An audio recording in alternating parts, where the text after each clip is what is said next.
Or because I shot myself in the foot, I'll wait a couple seconds and then I will start the actual opening video if it works. Okay, because there's no music right now. I know, because I moved the song from that scene. Got it. Yeah, so they're just going to hear us talking right now for a little bit, and then... Did it have to be 3 minutes? Yeah. Okay. 3 minutes starting now. But anyone sub to the channel won't be in ads for 3 minutes, so they can hear us talking. So they'll just hear us talking, yeah. Extra content for subscribers. Yay. Premium. Do you have any dad jokes, Mark? Yeah, you got any dad jokes? I mean, I got a whole book of them. You want me to pull one? I was painting this terrain piece. Oh, nice. Not a fan. I don't know if y'all can see this. Oh my gosh, he had Oh an my actual God. book. I wasn't joking. I have a book.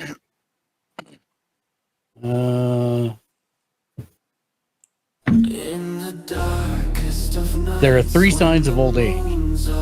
The first is memory loss. I forget the other 2.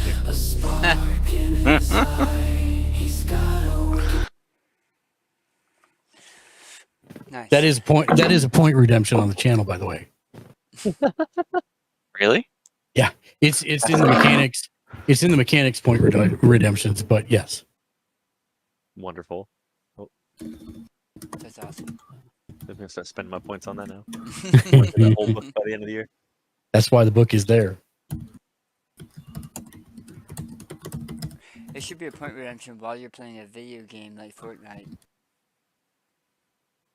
Yeah, you can do it anytime. To make you stop what you're doing and have to pull up that book. Yeah, that's what it's for. I'm trying to find. There we go. Okay.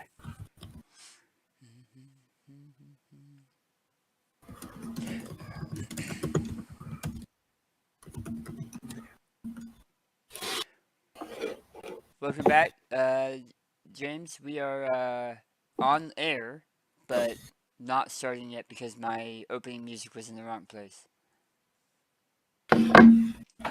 Oh, all right.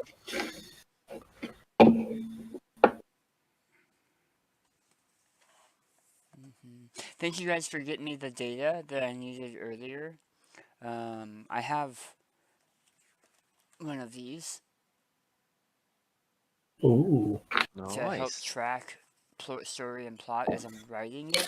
I also have 3 Google Docs that have world data, and then you guys have the notes document that Mark set up that you can always feel free to add stuff to. I usually go in on the Tuesday or Wednesday after game and change spelling of names and add some additional notes usually. So please add to it if you feel like it. Are we about there, Mark? That's a great question. Yes, we just came up. Okay, so I'm gonna go ahead and start, and I'll deafen and start the video. Okay.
Should be good to go, Mike.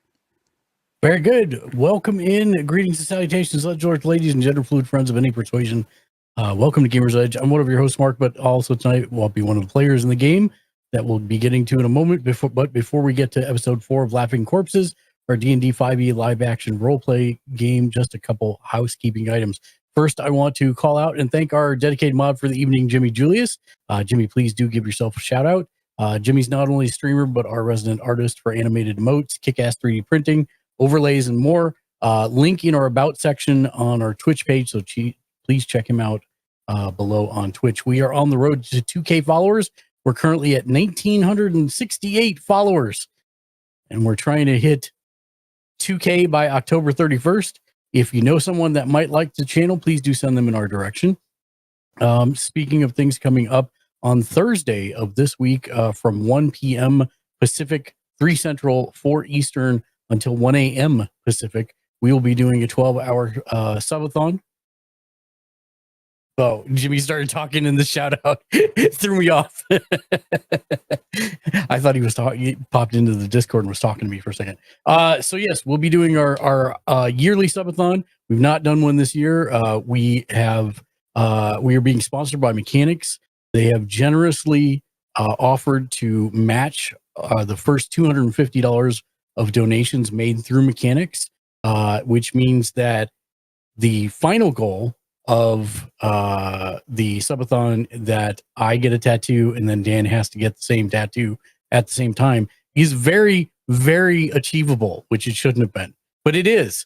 And the stretch goal that chat actually picks what the tattoo is from a pre-approved list is also very, very achievable. If you'd like to know more about the subathon and what the goals are, you can type !goals in the chat, or you can also type !subathon, and it will give you that information as well. And I think Mark said if we get twice as much, chat can pick the placement. No, Mark never said that. And Mark never will say that. But it was a nice try. I applaud your gusto.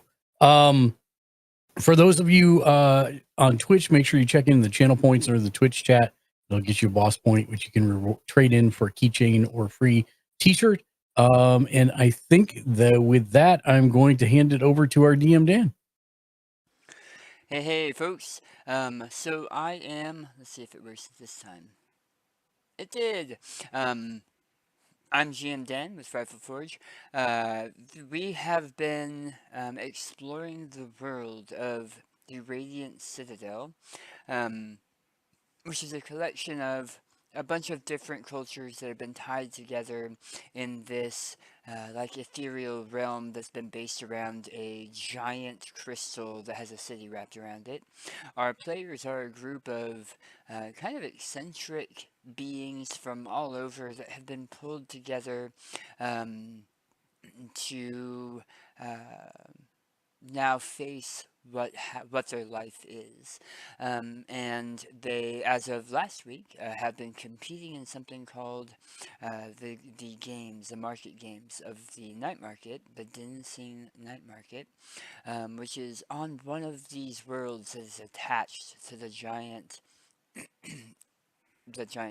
crystal.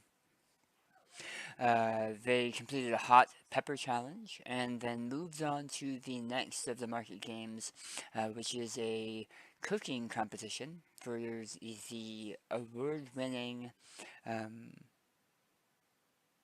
Sid Squid's giant shrimp cakes. And so we will be jumping into that in just a moment, but let's go ahead and introduce our players, starting with Andres, and then moving around in a horseshoe. Your name and who you're playing. All right, yeah, my name is Andres, and I'm playing Arandi, a Harengon cleric.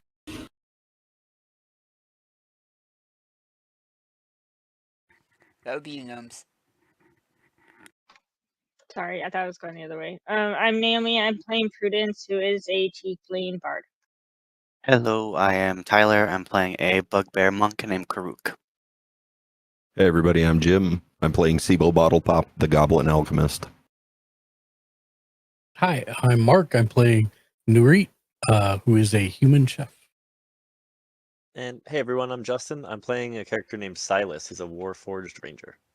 And I think that you end up being in the center more often than not there, Justin. Yeah, He is the center square. The heart of I'm the team. alphabetically the middle of the alphabet in my name, so balancing it out. So I am going to rewind a little bit. As you guys were walking from... I'm gonna agree. That was really fast. On it, Mark. Where was I? Sorry, he's the center square. I'm sorry, I distracted you. My Yeah, bad. it's been a long day, so sadly it means I'm gonna get distracted a lot easier. As you were walking from the Arun Pepper Challenge to this challenge, there was a clatter and a bang from all the way across the moat, where Tianmo noodles are, where you kind of found out about this problem between two family-owned businesses at the night market. You guys have agreed to figure out what the trouble is between the two and come up with a settlement for both on which one is the actual instigator, because there's been a brewing conflict between the two sides. Part of the reason you're in the market games to begin with is so that the people around in the night market trust you a little bit better. But you hear a loud clang and a bang, and you see Gammon. Yes, Mark. Would you say that the relations between the two noodle companies are strained? So bad. There. Yeah. I'll pay for that dad joke. Yep. Sir, you need to engage your noodle to come up with some better jokes. Oh, I'm sorry. They both just seem really steamed.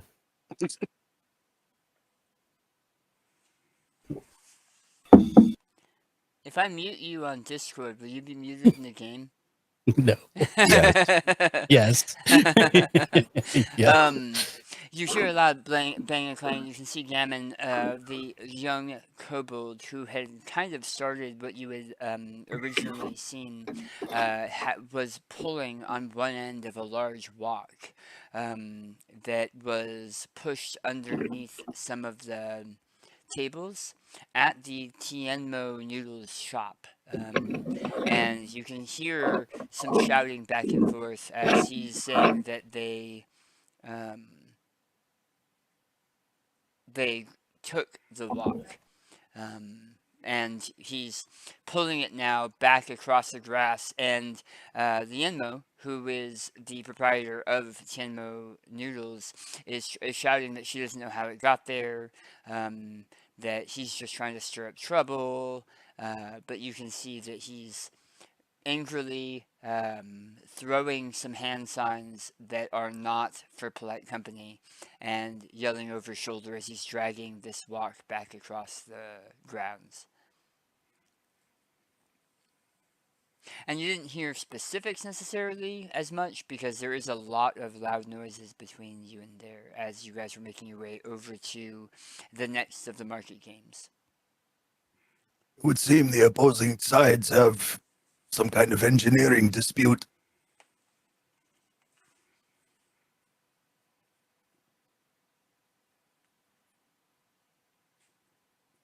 Yep. So you guys make your way into, again, the large goldenrod, yes. Real quick, Dan. Last week I caught the twins arguing. Yes.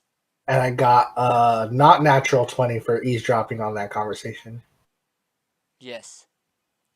It would appear from that conversation that V has made some choices for the company for his future that did not include Kasim in those plans.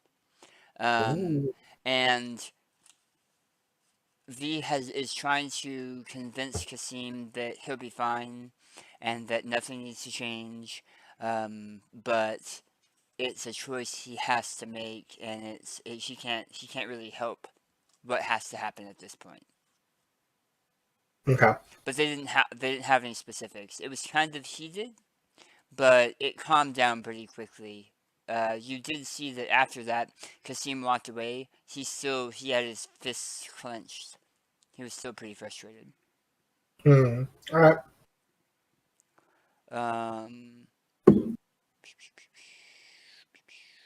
Yeah.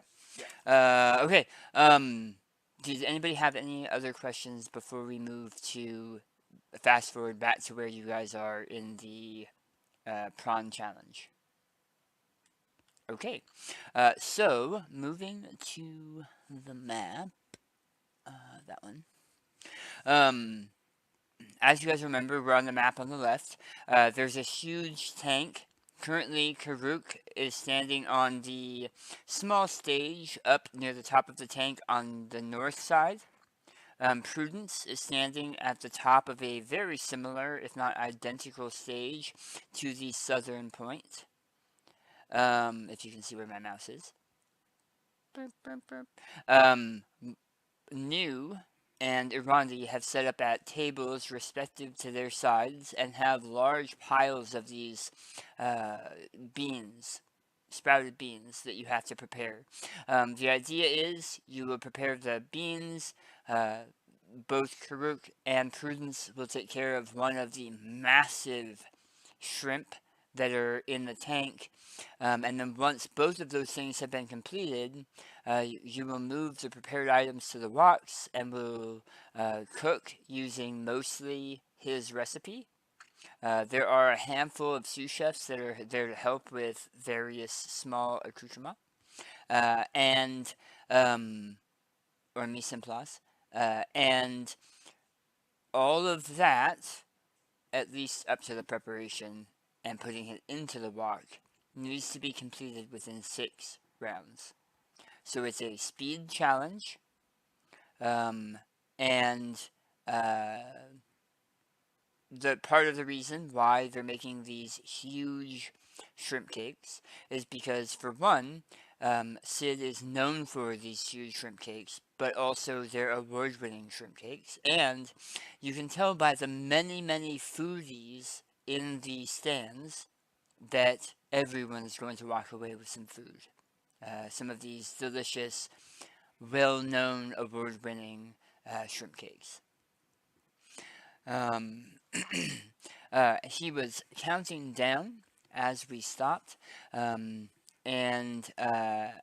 as we are stepping back into this action, as time is speeding back up, he says, 3, 2, 1.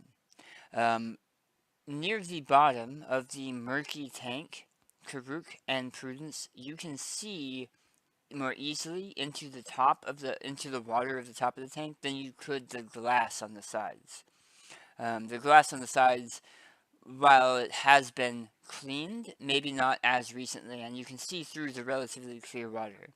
What you see are prawns the size of ponies, and one is kind of doing a weird scuttle to be up near the surface, like it's trying to wave it, it has its tail completely out and flat, and its arms are spread out like it's trying to protect its territory, and it's moving up towards the surface. They did warn you, the sous chefs, when bringing you up here, did warn you that these giant prawn were very territorial. Naomi, before you walked up here, you had cast Invisible Servant. Spectral Servant? Unseen Servant. Unseen Servant. Who were you planning on helping, and how were you planning on having them help? Well, I think I was understanding that I wasn't going to help us. I think that's what you had said. That I No. can't help the shrimp. Oh, it can't attack and stuff. Yes, that's correct. Well, yeah, I know, but can it be like a distraction? Can you give me a way it would be used as a distraction? Like, what would you have it do that could be used as a distraction? Poking the shrimp. You would like it to poke the shrimp? Like, No, you asked me for an example. well, That's what I could think of. I'm asking fluff-wise how you would have the shrimp as a distraction in this case. That's all. Oh, no, it can help the guys with the green beans. Okay, so would you like it to help New or Irandi? Or would you like to sabotage New or Irandi? You are on New's team. It's gonna help New. Okay. And I believe you currently, because New gave you a, what was it? Was it, curry. It was part of the curry from earlier, still warm, because there was a joke about that. It gave you common speech, telepathy, right? Yes. And Yeah. did you let him know he had an unseen servant? No, but I just did. Okay. So the way this is going to work is the tank is actually pretty easy. You're gonna fight a shrimp and kill a shrimp so that you and the sous chefs can harvest the shrimp in a quick amount of time. At the preparation tables, there are several bundles of these bean pods that need to be prepared.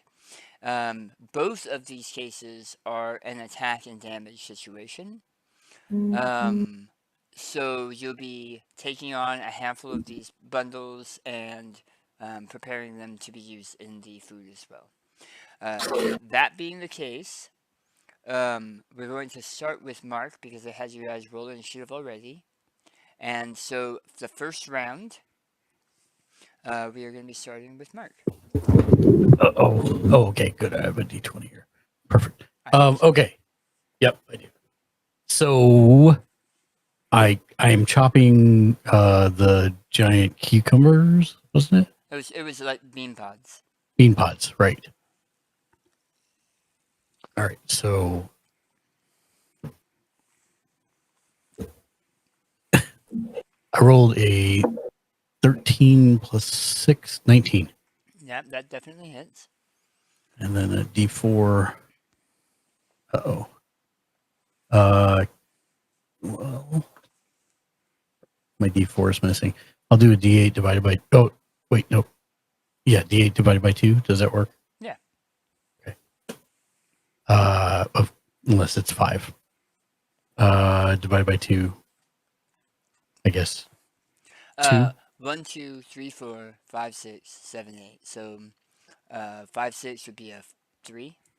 Okay. 3 slashing damage. Okay.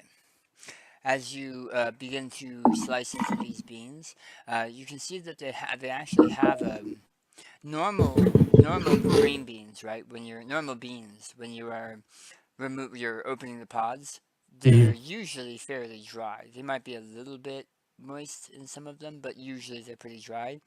These have almost like a sticky sap, almost like aloe, but a little bit more viscous. But they smell earthy, and like there's a bit of umami in there. And okay, so that was you. So what we're gonna do, Mark? I'm sorry. Can you roll one more D8 for me? Yes, absolutely.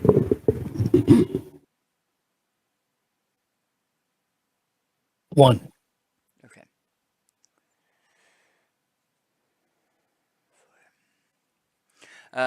As you are chopping, you're noting that there is a small knife next to you trying to mimic your approach.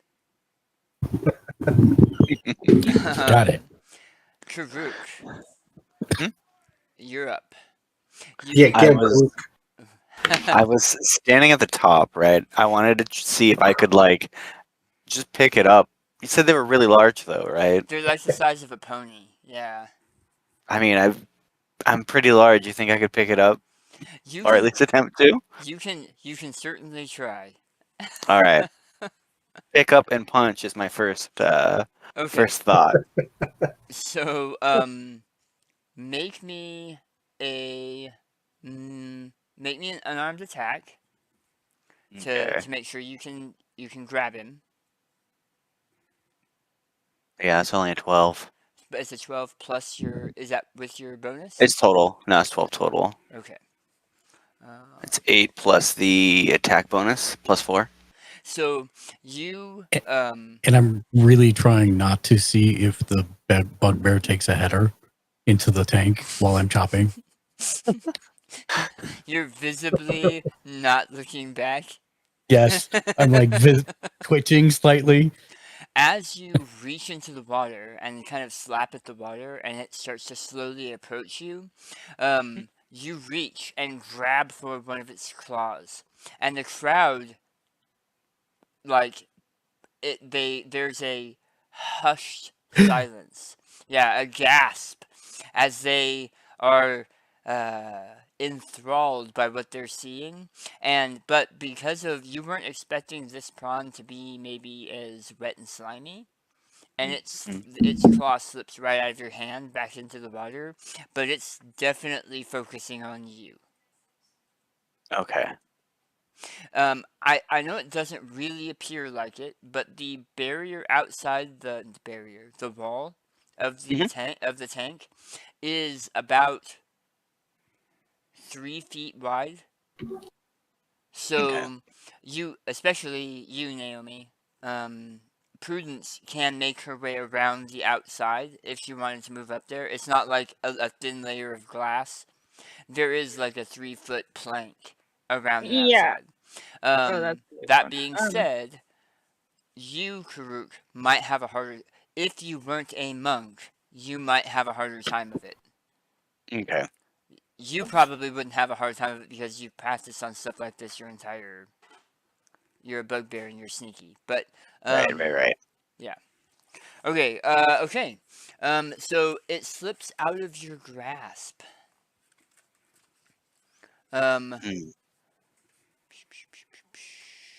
Yeah, because that was a grapple attempt.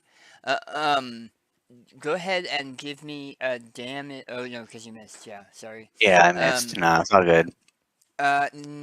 It's its turn, and as it's sliding back away from you, it is going to try to pinch at you because it's right next to you.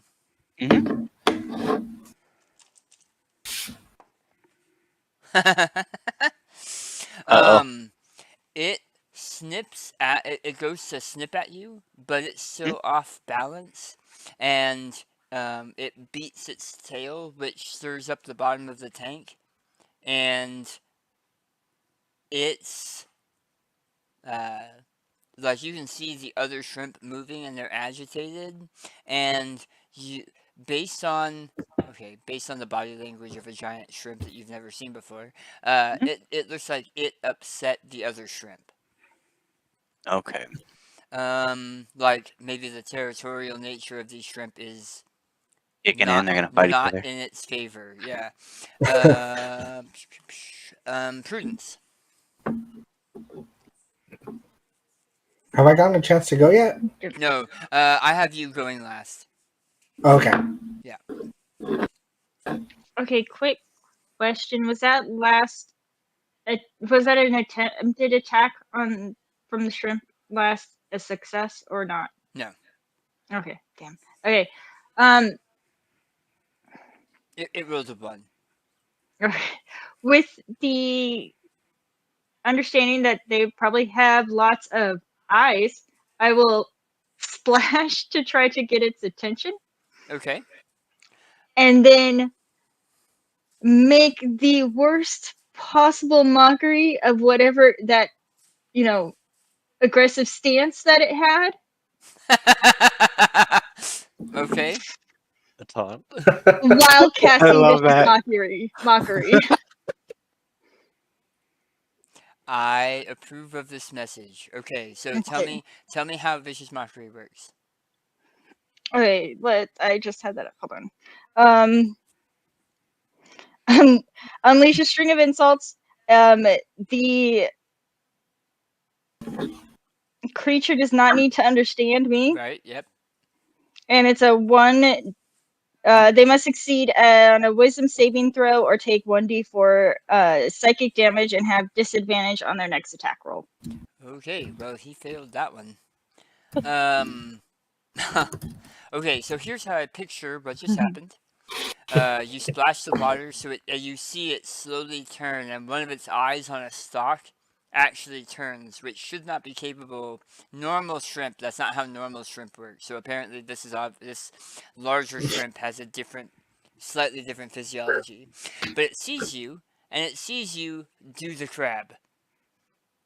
And Yeah, you straight have up your Zoidberg legs, style. and you Yeah. have your legs really spread apart, and the skirt you're wearing is like the fan of its tail. And you're like wiggling so that it's an apparent insult to how it's acting. And go ahead and roll me damage.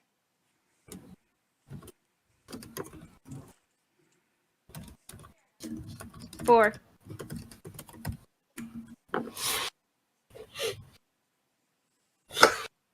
And then you said it Emotional takes damage. psychic damage and disadvantage on its next attack? Yes. Okay.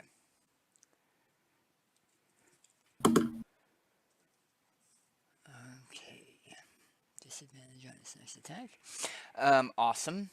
Awesome. I approve of this message. Yeah, it looks shook. And we're back up to. Oh no, we're at Olvida. So I'm going to cast Druidcraft on the bean pods to open them up.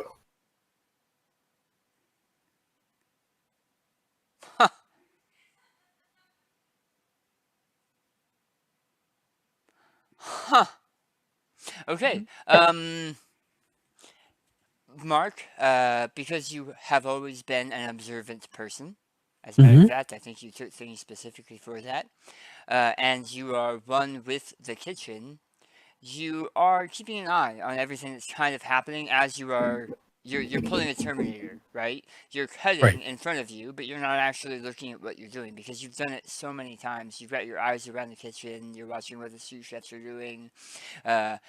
You see out of the corner of your eye, Olvida, the 6 foot tall hare, hasn't even picked up his knife. He is almost whispering to the beings in front of him, and as you are watching, you see them opening as if they are going to the point where they are ripe, where they would normally drop their seeds by themselves, and they are depositing seeds at a rate at near the same rate you are. But they are depositing them, but they're still connected to the pod. So, like, it's almost like there's a umbilical Okay. to the pod. So you'll still have to do damage to the pod, but it's not going to be anywhere near the amount of damage you would normally have to do. You are doing mise en place for these pods that are going to make things significantly easier on you in just a little bit. But the pods are essentially opening on their own in front of you, preparing themselves. Sick. Is that an action? Yeah, it's an action. Okay. I should have asked, but did any of you have a reaction?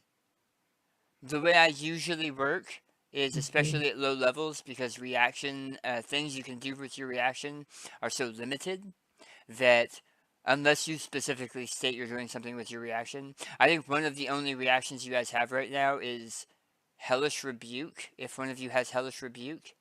Silvery Barbs is what I Silvery have, and it's Barbs. reaction. Yeah. And I think the monk has something that uses his reaction, I think.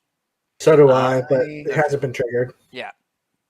Usually there is a triggering thing that must occur. And it may be I'm thinking of a higher level monk. Okay, yeah, because all I have right now is like surprise attack and Yeah. a bonus hit, unarmed strike. Okay.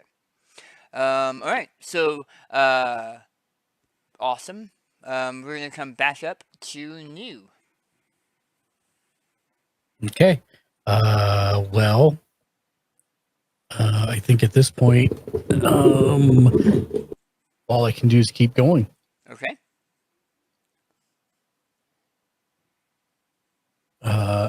Nat, wait, is that right? No, 9. 9 plus, I'm sorry, 9 plus 6, 15. Okay, that hits, yeah. And then 8.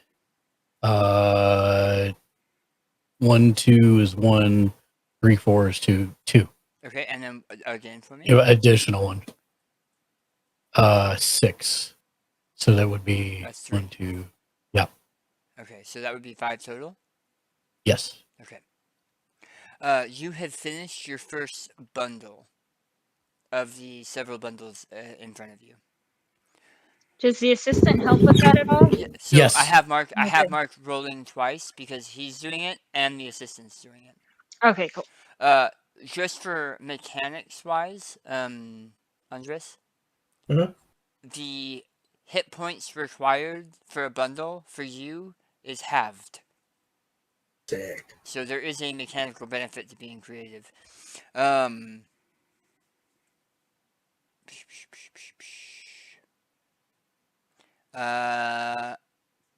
Okay. Yeah. You do note also, Mark, with your passive perception because it's insane. Sid the Squid, while he's been calling things out and calling people out, it's only been 6 seconds, so it's not like a lot could have been said. But he Right. does keep looking at your station because you are using knife work, not usually traditionally seen in the random people and random foodies that normally volunteer for this. Also, okay. Yes. Also, as I'm slicing and the little knife is slicing next to me, and this time it seems to be going faster than me, I turn to the Rangi and smile. Still not looking at it. You. Randy.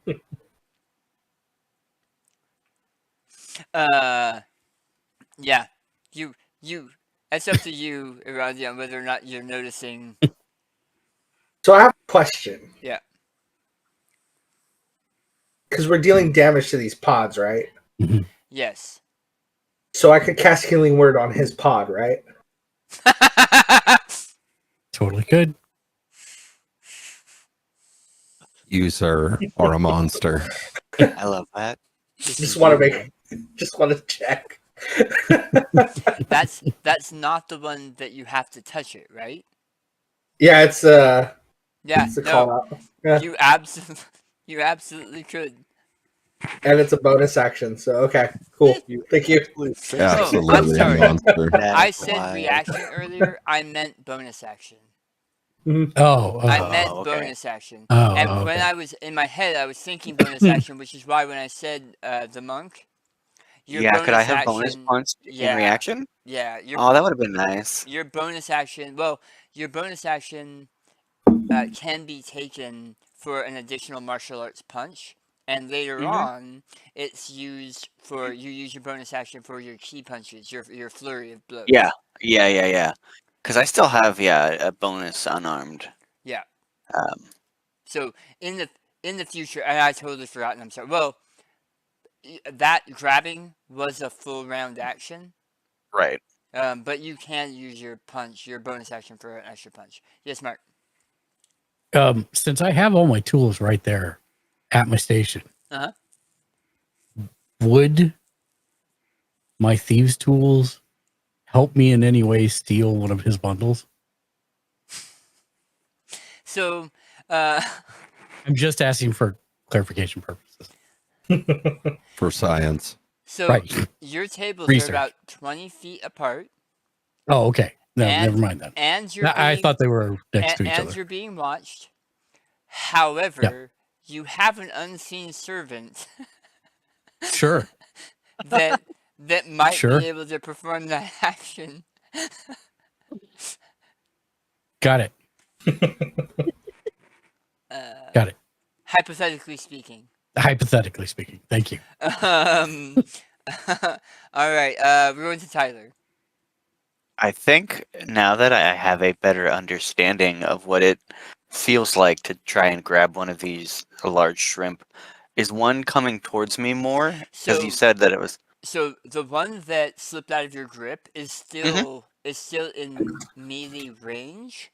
It Okay. just kind of sideways turned and Mhm. is focused on prudence. But Mhm. you can see it's also now very angry at prudence. And so Okay, I'm gonna. you're seeing it turning as Mhm. if it's going to charge towards Okay. prudence. I'm gonna punch it before it charges. You're gonna Punch you. punch it. Round 2, hopefully. Hopefully. Oh gosh, yep. Nope, I didn't get that at all. I rolled a 6. Yikes.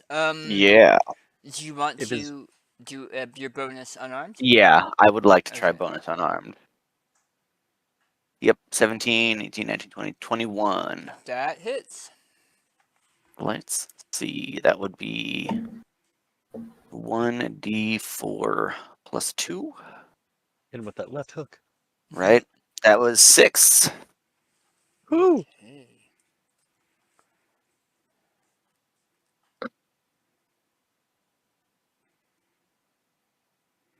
Okay.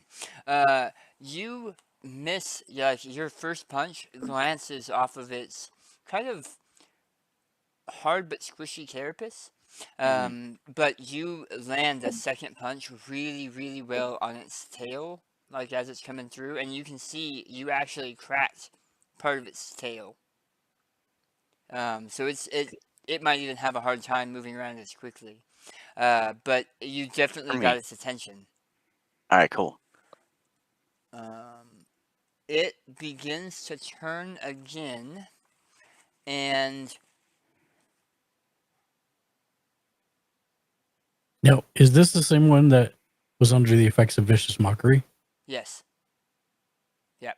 So That's why it was did he have advantage? No, No. it just grants disadvantage on the Yeah, attack. it's going to get disadvantage it. on this attack. Got it. And so it turns, and you can see it has almost like shotgun loaded its body. It's super tense, and you can see it maneuver its tail as if to swing and strike you.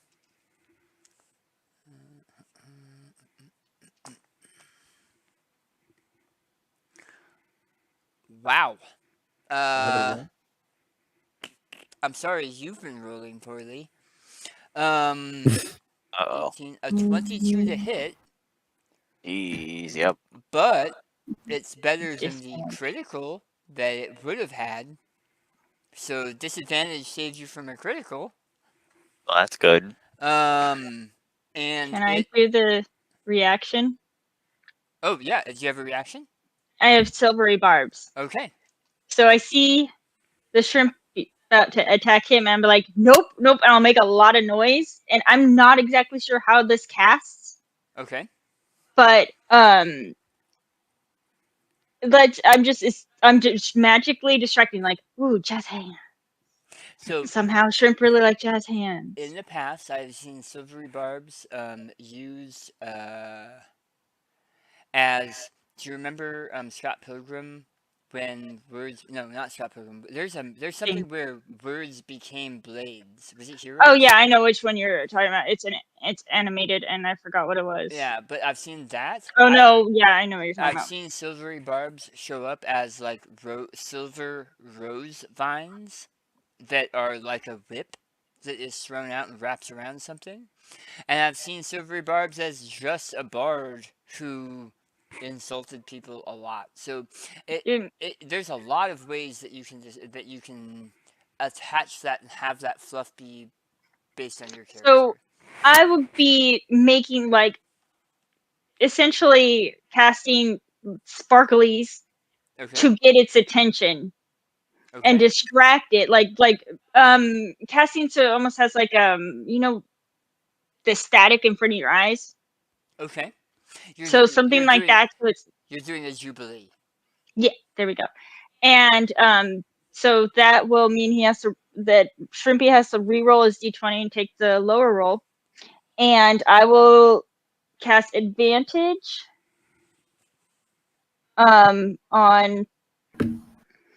oh god, please remember your character's name. So he has to re-roll the attack with disadvantage? No, he just needs to re-roll the d20 for the attack, and he has to take the lower number. Okay. And then the other part of that would be I choose a creature that has advantage on the next attack roll. Against him? Yeah. Is there a saving throw? Hold on. There should be, I think. Very few spells don't have a saving throw. I don't think Silvery Barbs does. Really? No, it says one reaction, which you take when a creature you can see within 60 feet of yourself succeeds on an attack roll, an ability check, or a saving throw. Okay, there you go. Yes, Silvery Barbs is gnarly. That's really good. That's really, really good. Really, really. You have a minute, but yeah. I rolled a 14. All right, cool. Yeah, that doesn't hit. Yeah, No. that doesn't hit you. No, thank you so much. You see, you see the shrimp as it like cocks its whole body like a pistol shrimp, and it swings its tail up to hit you, and it strikes the wooden banister under where you're standing, and you can feel it hit and lift you off your feet. Like if it had hit you, you feel like it probably would have hurt a lot. But it was distracted just enough. You see its eyes hazed over with the flashing lights that had appeared in front of its face. Well played, sir. And it is now your turn, Prudence. So I absolutely mimic a shrimp with his tail up with my skirt, and I'm like, oh, and then I pretend to fall and be like, oh no, and like just completely mocking him again. Is it a Canadian shrimp? Yeah, Got I'm it. sure. Oh no! That's why it's so not so scary. no. It's so nice. When can I bonus action? Like when she mocks it, can then I go in for another punch? So a bonus action is during your turn. Okay. And you get so in a round, all of you, well, all of you and me, we get a standard action, a bonus action, and a reaction, and a movement. You can use your standard action for an additional movement by performing a dash action, and you'll get extra movement, right? But your bonus action is during your initiative, and so you used it perfectly, right?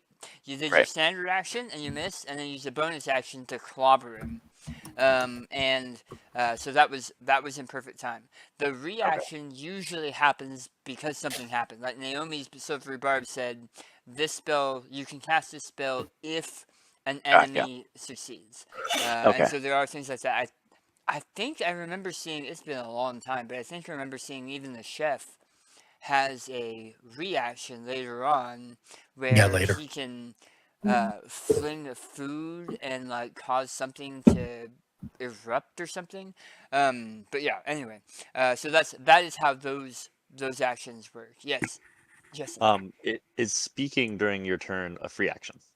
So we are playing loose with right now with speech, and so I'm not. As long as it's, I mean, a full round is 6 seconds. So we can't go into huge narratives, but I'm totally fine with you guys like talking within reason, right? Your shoes untied. Give me some curry. Right. I don't have shoes. Okay. That is Naomi. I did not roll high enough to beat your saving throw, Naomi. So I need you to roll damage for your vicious mockery. 3. Okay. And the pistol shrimp, well, not the giant shrimp, has disadvantage on his next attack, and you get to give advantage to somebody attacking this creature in the next round. Correct? I already did to Yeah, Tyler's character. Right, Alright, but cool. if you Yeah.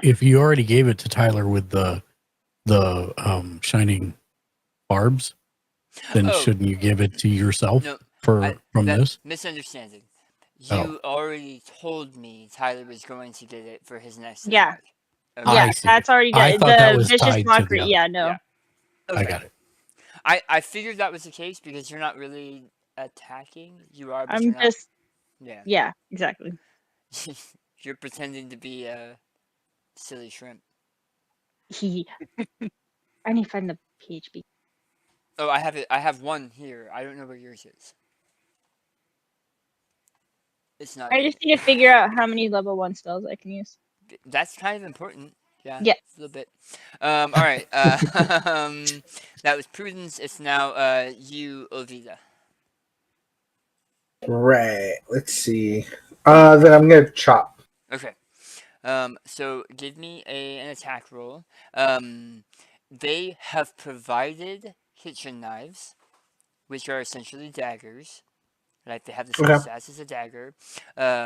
You can use other weapons if you prefer, but you'll probably only get to use them once because the sous chefs are gonna be like, no, because it was pretty heavily indicated that chef knives are supposed to be used. Yeah, I'm gonna use theirs. And I got a 15. Yeah, that definitely hits. Go ahead and roll damage, which is D4 plus your strength or dex. That's 5 points of damage. Yeah, that pod is complete. That Wait, I mean it's- that bundle. Wait, the damage is the amount plus dex? If it's a finesse weapon, right? And daggers usually are a finesse weapon. Right. Oh, well, then I've been telling you the wrong amount. That's Oh. okay. What is the difference? 2 for every roll. 2 additional. Because my bonus is +2. Have you been doing strength, or has you been doing just dice? No, I just the dice. Oh, okay. So normally it would have been dice plus strength Got if it. it was a Yeah, normal weapon, right? So Yeah. it's worth noting your bundle is extra done, Mark. Okay. Take that bundle. You just finished that one, and you see that your spell had started before it dissipated. Had started opening the other pods as well, so they will be a little bit easier for you as well. Cool. But yeah, you finish that bundle and set it aside, and you guys see that as you are completing these bundles, they're being moved into the giant wok, like a wok that could be a hot tub. Like it's huge.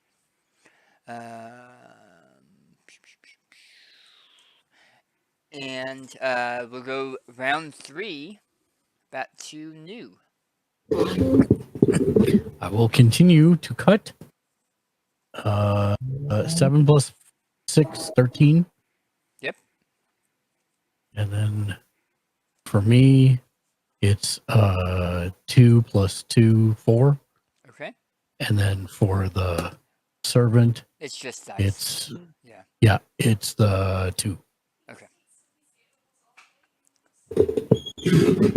I continue to cut. There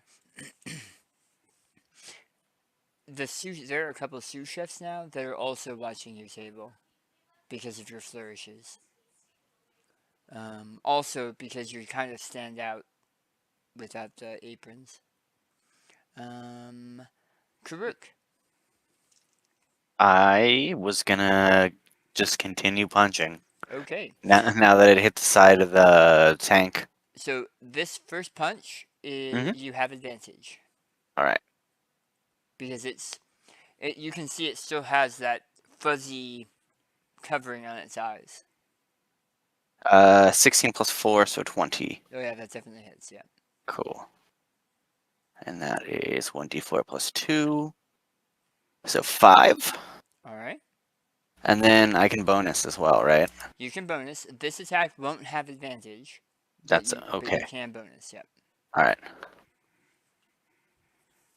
19. 19 hits. And damage is another 5. Okay.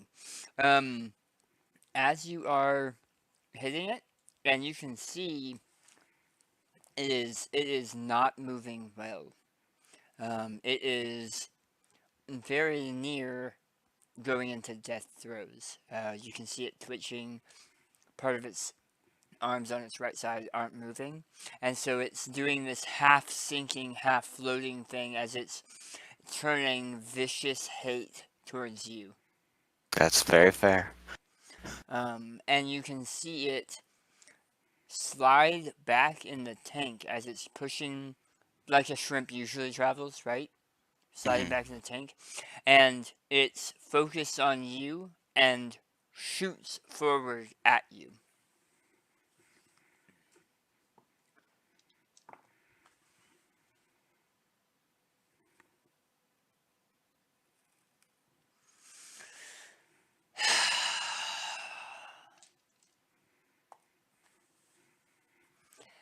And hits the side of the tank.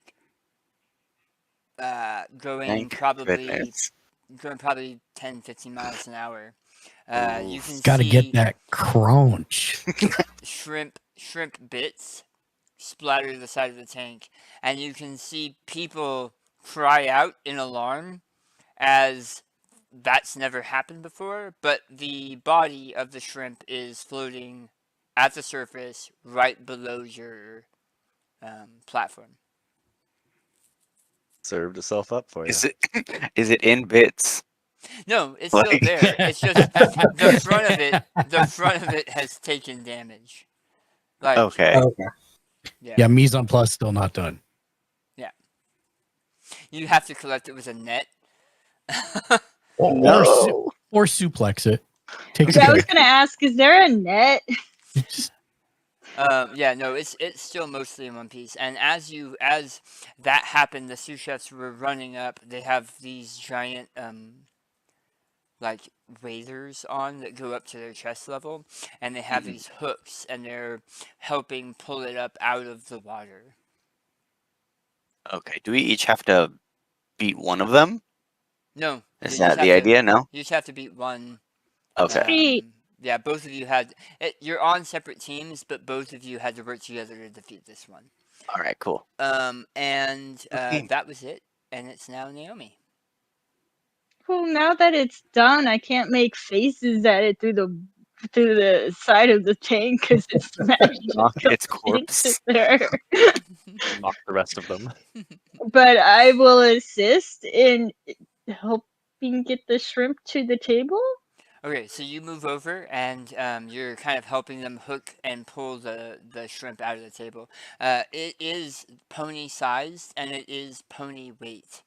It's a I very didn't say I was large... listening. I was like encouraging them. They're doing such a good job. Like they know what they're doing. I'm not gonna. Wow, angry. She's mad at me. Okay, so you're going to move over and kind of assist with them, so you and Karuk will help them get it I'm down the stairs. encouraging, yeah. Yeah. It is you, Avila.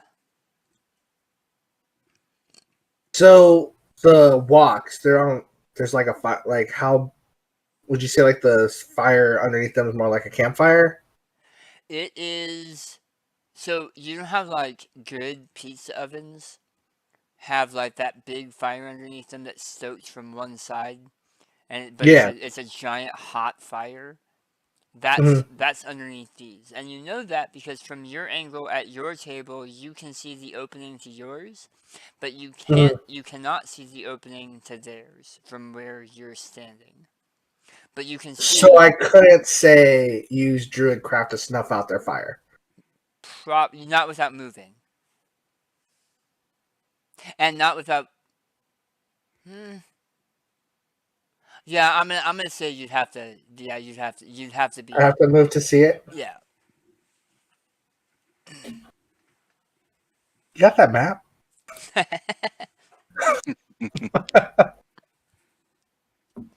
So the opening for your flame is right up here.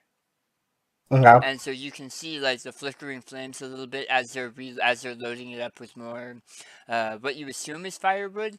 They're bundles. They're like pre-made bundles that they're throwing in there. Almost like Back to the Future 3. Gotcha. And Okay. so they're doing the same. You can see them loading a fire over here on my mouse. Yeah, that's working. Okay. Yeah. It's weird. I see my mouse in two places. That is weird. So here, there's also a fire. You're sure being stoked and being loaded because you're at this table, and they're at this table.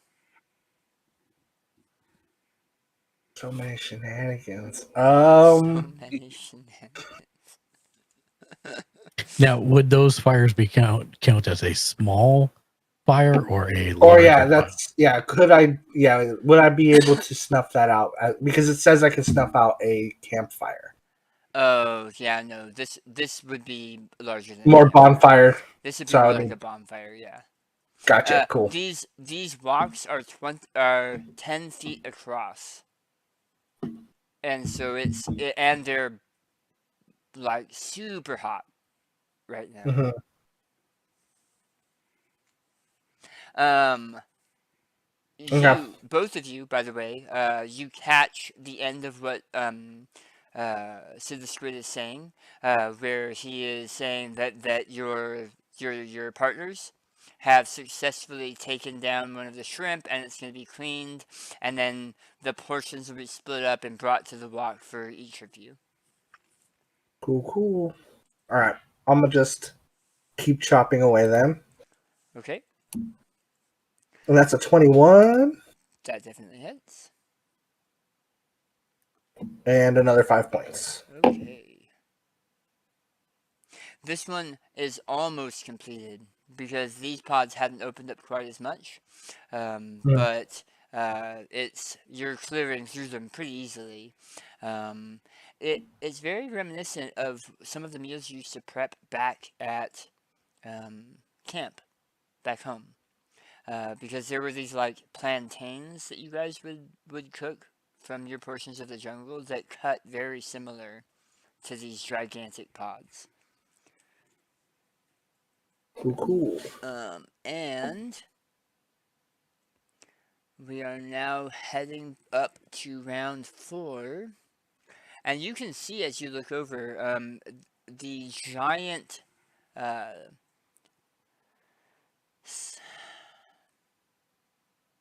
Shrimp? no, sorry.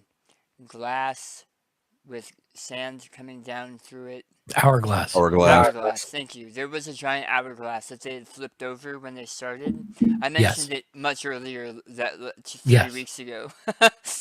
You can see that it looks like it just passed the halfway point on this hourglass. And Sid, in true form, is talking about the health benefits of eating fried prawn in this way, and where he found these bean pods, and why it took so long to get them here, and what they are. And he's going over all of the ingredients, and you can see the people in the stands writing furiously or drawing pictures of what's happening. In the audience, Sibo, ow, ow, ow, ow, and Silas, what are you guys doing? I have probably been keeping an eye on most of the like tank shenanigans, mostly because that's been like drawn a lot. Okay. Just trying to like, catch everything, take everything in. All right. I am probably just sitting there gobsmacked at the amount of effort that they're putting into something that they're just going to end up eating anyway. Are you guys in the top seats or the bottom? Like, are you in the northern seats or the southern seats? Either one. I'm sitting with Sibo, I imagine.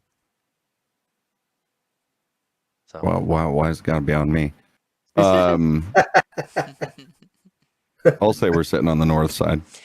So you guys had a really good view of when they pulled that shrimp out of the water, and you can see in the murky depths the other shrimp moving around, but until they had gotten the hooks in and pulled it over the side and started coming down the stairs with it, the sheer mass of this shrimp. It is, to you, Sibo, it's the size of a horse. And you can see back behind, because of where you guys are, back in this corner over here, is actually a cleaning station for these shrimp, and it has like a bit where they would, like if it was a deer, you would have it up so that you can clean it as it's hanging. You would be blooding it. Yeah, they're doing essentially that with the gigantic shrimp. Out of view of most of the people sitting in the stands, but you guys, because of where you're seating, have a pretty clear view of just how large this shrimp is. Is the cleaning area particularly messy, or do they seem to be efficient and fairly sanitary with it? As this is a large show, essentially, you can see they're being pretty sanitary and cleaning up after themselves, and everything has its place. Okay. So it's not just mise en place at the prep tables, it's mise en place across the entire arena. It seems like, pardon the pun, but Sid the Squid runs a tight ship. It's a tank, sir. Mark, Yes, sir. I think it's you. Is it? Top of round 4, right? No, we already did that. I thought, didn't we? I'm confused. Maybe. So we ended round 3 with Ovida slicing into more, and it reminding him of kind of cutting into things at home. And then I cut to the other party members to see kind of what they were seeing. I got a 14. Okay, that hits. I've been my fingers on so 4 plus 2, 6. Okay. That is a second pod down. Okay, and then the other a pod glides under the other knife as it starts chopping. 1, 2 is 1, 3, 4, 2, 4, 5. It's 3, 6, 7. No, right? Is 7 or is 8? What's the cutoff for 4? Oh, round up. So 7 and would 8 be is a 4. Okay. Yeah. So yeah, it got a 4 also. Okay. And starts on the next bundle. Yes. Yep. And you said we have 6 rounds to finish this entire dish? Yep. Well, to get the food into the wok. Oh, okay. Yeah. Oh, okay. The, Okay. The cooking is going to start, and it takes a certain amount of time because it's a giant shrimp cake. But the tank and the prep take 6 rounds. And Okay.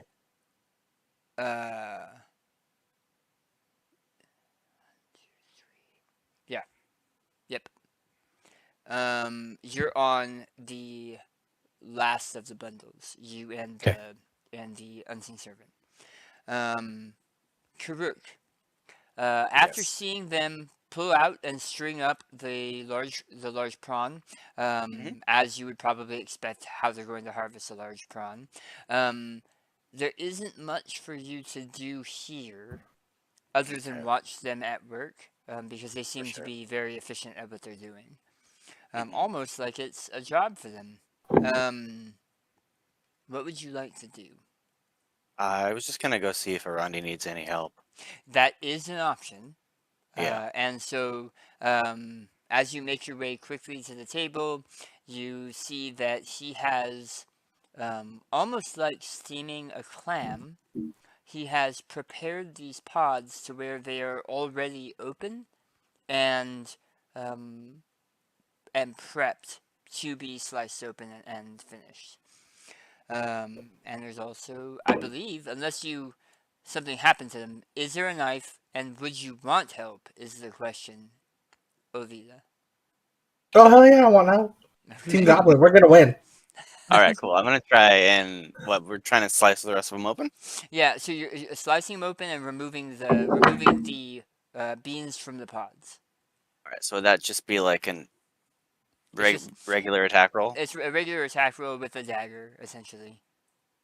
Okay, so it would be a D20 plus Dex.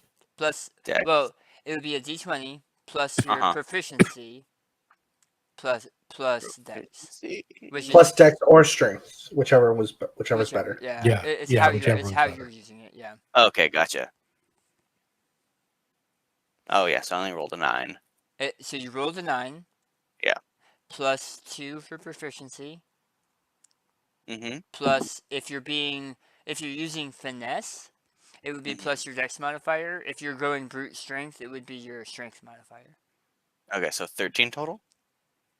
Sounds good. If that's Yeah, 13 total. Yeah, that hits. Awesome. So now you're gonna roll a D4, and you're going to add either the strength modifier or dexterity modifier, whichever one you use for the attack. Okay. 4 damage. Okay. Can I bonus action and hit again? Question mark. Yep. Cool.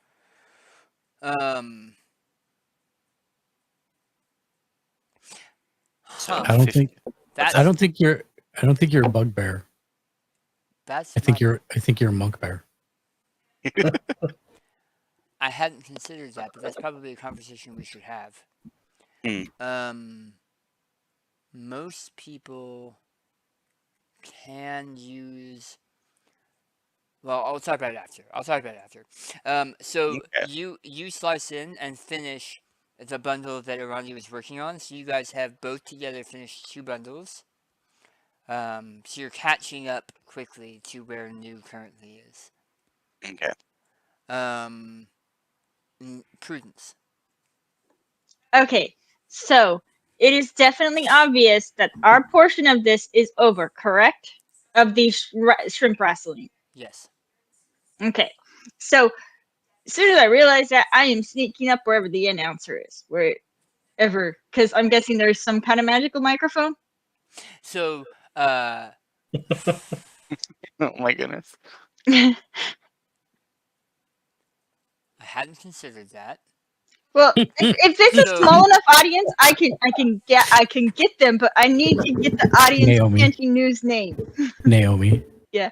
I love you because you're the only person I know that can get him to say, "I hadn't considered that." In that way. God, I do it so many times. It's my favorite words to hear him say. This one specifically, a couple of you have really kind of thrown new options at me, which I appreciate. Okay, so do you see this box right here? No? How about this box right here? I've seen my mouse into my mouse into Yeah, this. okay, now I see it. That is actually a stage that he's standing on. It's Hmm. about 4 foot by 4 foot, and Mhm. it's only a couple feet off the ground. But it seems like when he's standing there, his voice is magnified. Okay, cool. And is that the side that I will New is also working say on? the audience here are far more reserved than the ones at the Hot Pepper Challenge. So you've heard them gasping, or there was a exclamation earlier when the shrimp hit the side of the tank, but it's not loud in here. It's not, even though Yet? it's an enclosed tent where the last tent was open and still loud. This is an enclosed tent and it's still not loud.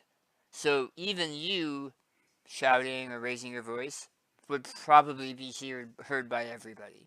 He's doing it and magnifying his speech, probably for showmanship, and because he does these contests a lot, you know? Okay, so which table is New working on? So the northern table Mhm. is Arandi and Karuk. Sorry, Ovida and Karuk. The southern table is New and the Unseen Servant. Okay, so I'm gonna go down to this southern audience area, and I am going to get them to start chanting like New Yep. name and do the wave. And Oh. that's gonna be casting Bardic Inspiration on New. Nice. I They don't know what the wave is, so they're trying really feel hard, but the I feel effort I don't counts. say it enough, but I love you. Yeah. That's amazing. That's amazing. Yeah. You strike a chord with these foodies, and Because I'm wearing their clothing too. you Like are by this wearing time, you're yeah. wearing their clothing, and you are kind of in it to win it. And you also just did a whole bunch of funny. You did hear laughter, by the way, when you were I got him. mimicking and frustrating the shrimp. Um, you did see that. Performance is a skill, right? It's Mhm. been a Yeah, long day. but I think it's usually specified. Roll me a performance check. I know profession is usually written in. 21. Yeah, you are making a serious show of it, and you can see people almost fangirling over you and getting really into it with watching New as you're kind of getting the crowd riled up. New, you have Bardic Inspiration, and um, you are Prudence. You are really cheerleading it. Yay. Um, were you done? Yeah, that's what I'm doing Okay. this time. Ovida.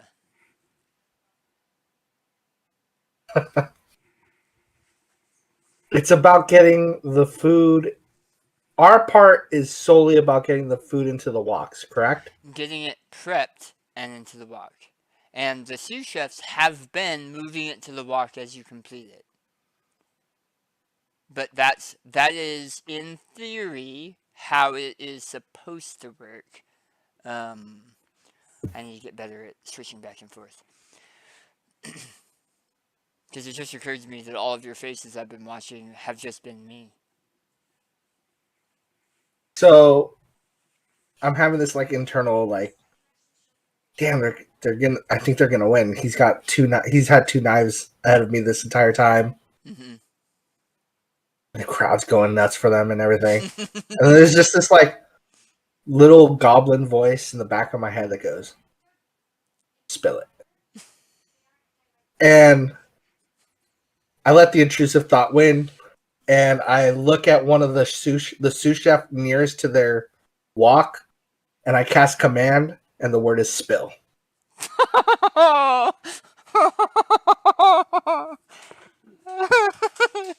Okay. Is that a saving throw? Yeah, it's a 13. Okay. Let me double check to make sure what it is. I believe it's wisdom. Yeah, it's wisdom. As the sous chef knew, takes your items and he's putting them on a silver bowl that he carries over to the wok. You see him walk to the wok, and he seems to stutter step, and the silver bowl leaps from his hand, strikes the wok with a huge like gong-like noise, and stares at the ground in horror as your pods are laid spilled across the floor, realizing he doesn't know how he's going to recover from this.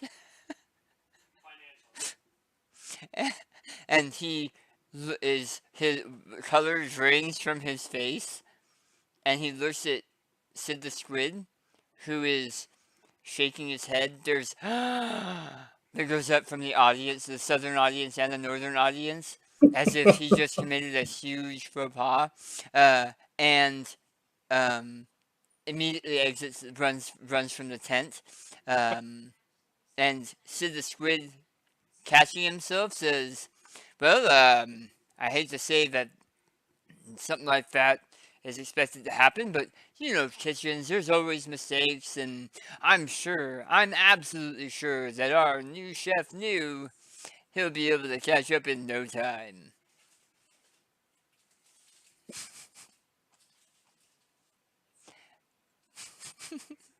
And well played. Well played. The energy of that guy running in embarrassment is gonna feed me so much more than all the food I've been eating. I'm starting to feel concerned about the characters I let in.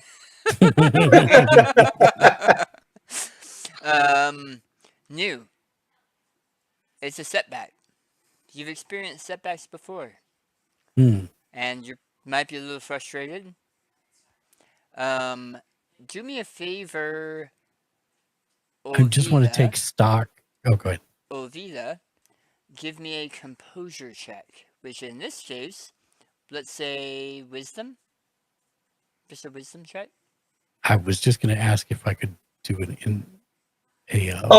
insight. I cannot contain how funny that was. Okay. Yeah. Go ahead and give me an insight, Mark. I don't want to cast vicious mockery on my teammates, but I feel like I need to. 15 plus. Your teammate or your party? My party. Yeah, not my teammate. My party. Yeah, a dirty 20. A dirty 20? You're fairly certain that was on purpose and that it was not the kid. So like I'm cracking up, and as soon as you look at me, I wink at you. Oh, okay. Well, there you go. Fine, I can deal with this. I want to see, since he was a step slower, has his sous chef made it to the wok yet, or is he just taking the next tray? He's just grabbing the tray with the pod that he and Karut finished. In the same kind of style, with a silver bowl moving to the Now, since, and I want to make sure, since he did that, he made no further progress on his bundle, correct? Because I gave up an action to do it. Yeah, right. Correct. He seemed to have paused in the moment. Yeah. Yeah, that's fine. So,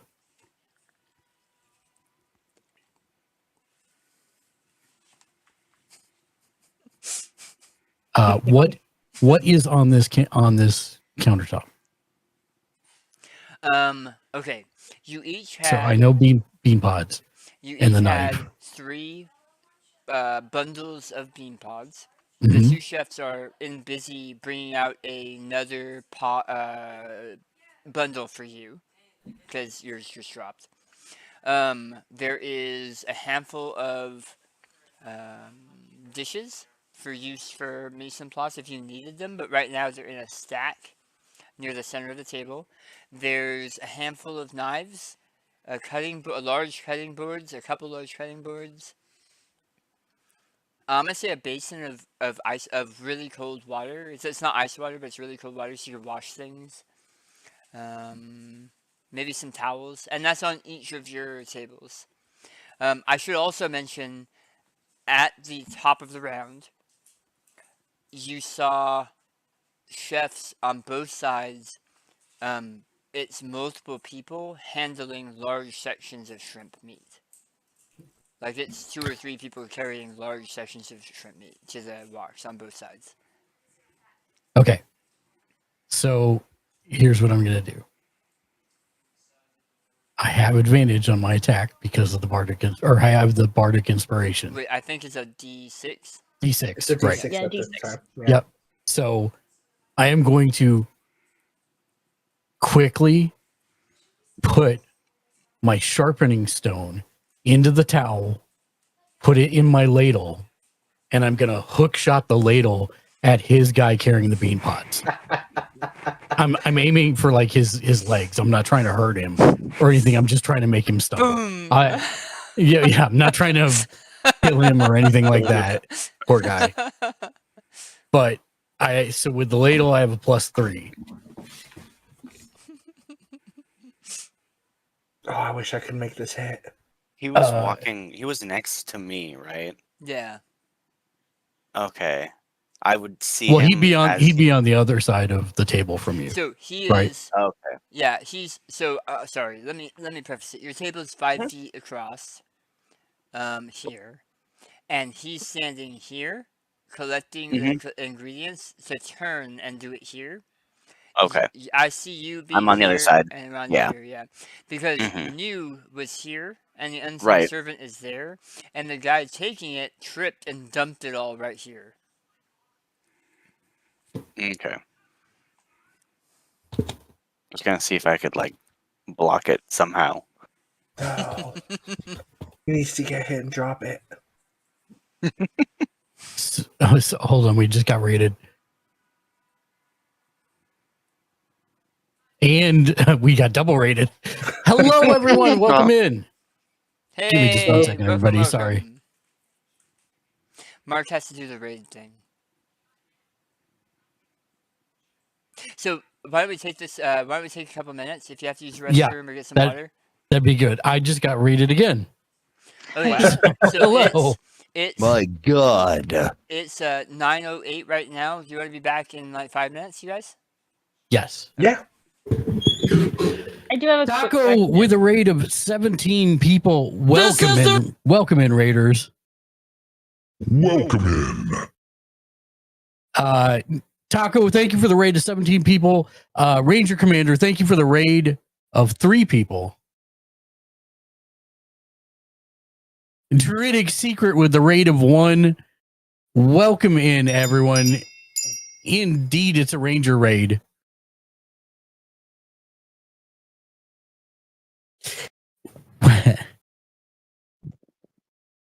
Welcome in, Raiders. If it's your first time here, we're Gamersledge. We're a group of 11 different editors and contributors who watch, read, and play just about everything pop culture related in order to help people wisely spend their hard-earned discretionary income.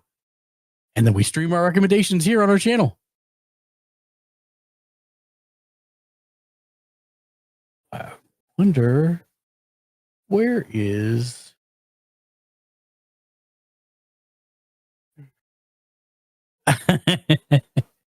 Welcome in, Asabora. Hello, everyone.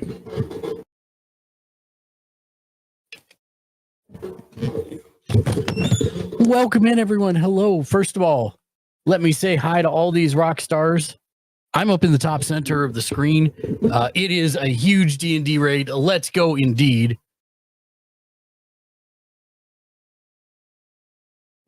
Asabora has raided with 10 billion. Oh, wait, what? There's the camera.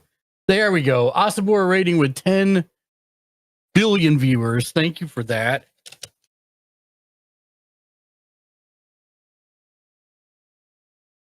Nif Taco with a raid of 17 viewers. They print on demand.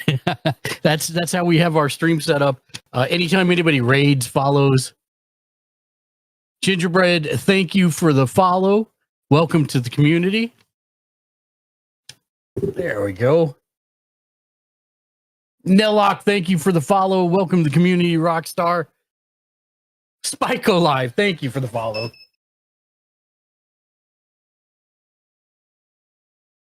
Look at this, Rockstar. I love your profile picture. That's awesome. Spyco Live, welcome into the community.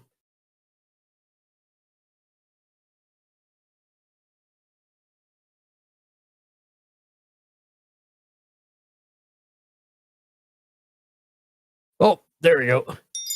Lucifer Duck. Love the profile picture and the name. Welcome in. Welcome to the community. Ranger Commander rated the channel with 3 viewers as well. Thank you for that.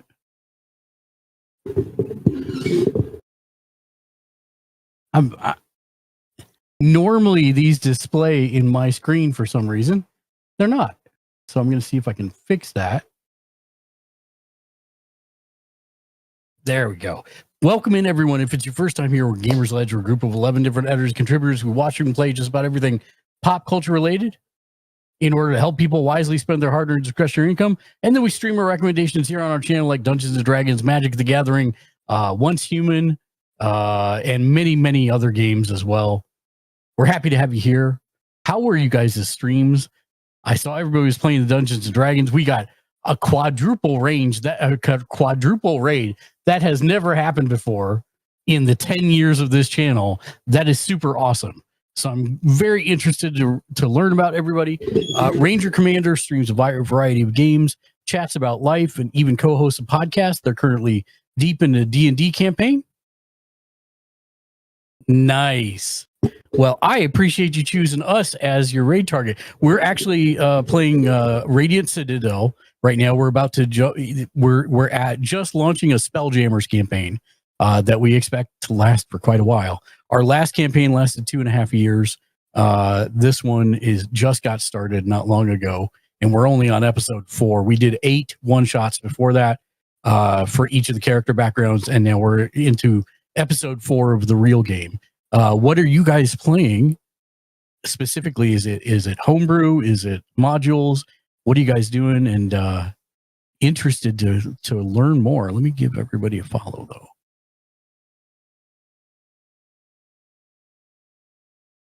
Ranger Commander, I got you. I have collected you into my Pokédex. Now please get into my Pokeball. Let me get to all the other folks as well. Let's see. There's Taco is a Canadian horror RPG streamer who's all about that spooky life, from demon hunts to haunted villages. They're serving up chills with a side of neon. LGBTQ plus friendly and voice mod partner. Cool. Count me in. Let me give you a quick follow as well.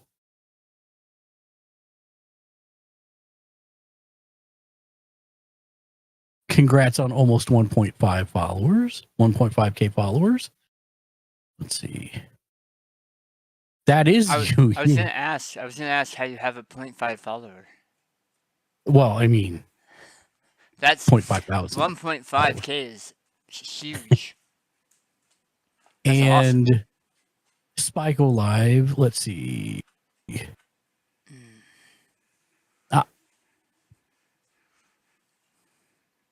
Nice. That's awesome. Asabora, the Dryad VTuber, oh, my wife would love you, is a tremendous great gamer. Love the pun. And voice actor. They're branching out into D&D, Final Fantasy 14, and Genshin Impact with a sprinkle of internet infamous on the side. From saving the world to invading castles, this 100% gamer is always up for an adventure. I'm going to give Asabora a follow as well. Would ask that everybody else does the same. Love themed Twitch channels. Love it, love it, love it. Oh, I'm already following Asabora. Oh, I know who. Okay, yes, I know who Asabora is. As soon as I read Dryad VTuber, I'm like, wait a minute. Let's see. Did we give? Let's see. Asabora raid. Sorry, we're still working back through all the. Lucifer Duck is your go-to for all things spooky and queer. This Capcom creator and cosplayer loves horror games, especially Phasmophobia. From exercising ghosts to surviving New York City, their streams are a thrilling ride. Join the Den Discord for more shenanigans, and let's get haunted together. Let me give you a follow as well.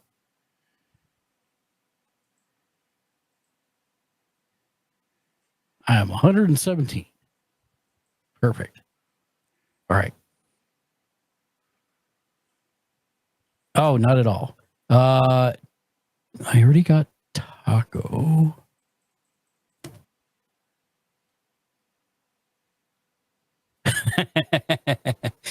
Jimmy, can I get a shout out for Spyco, please? Let me read. Let's see. What's Taco's description? A Canadian horror RPG streamer who is always ready to roll the dice on fear. From haunted quests to demon hunts, this queer-friendly cat dad brings the neon nightmares. Whether it's D&D or Dead Space, they're serving up scares with a side of cosplay. This streamer's got you covered. Oh, always. We are a streamer community of streamers, by streamers, for streamers. So always happy to give folks shout outs.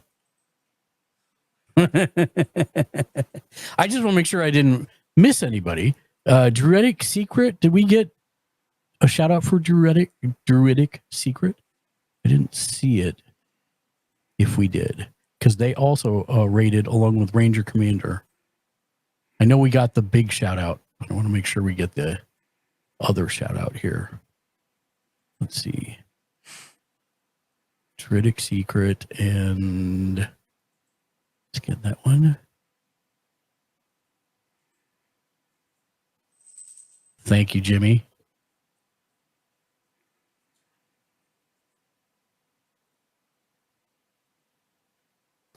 Druidic Secret is a casual gamer and tabletop RPG enthusiast rolling with the Scuff Squad.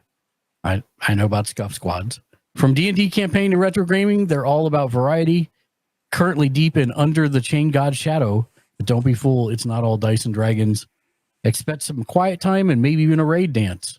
Roll D20 and join the adventure with Druidic Secret. Get them a follow as well.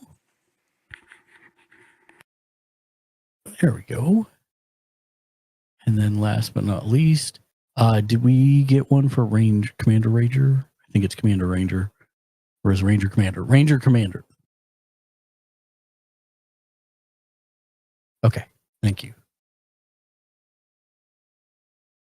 Yep, already got them. Okay, great. I think that's everybody. And we're good with our 5-minute break. And we're back. Is everybody back? Yeah. Okay, good to go. Thank you for giving me a moment to talk to chat. I appreciate that. Yeah. Yeah, we love it. What did you roll? Oh, I rolled a 10 plus my proficiency of 3 is 13, and then I was going to roll the d6. Proficiency should be 2, right? Sorry, the total bonus with the ladle is 3. Yeah. Oh, sorry, so 13 plus the d6 for Bardic Inspiration. Okay. Which is a 3, so a total of 19. Wait, no, did I do 16. that wrong? 13 plus 3, 16. Okay. Sorry. You hit him on the lower portion of his left leg as he is turning to step. And now he'll make a dexterity saving throw. Boy, I hope with disadvantage for being shot in the leg, basically. It's a fair point. It wasn't going to be, but that's a fair point.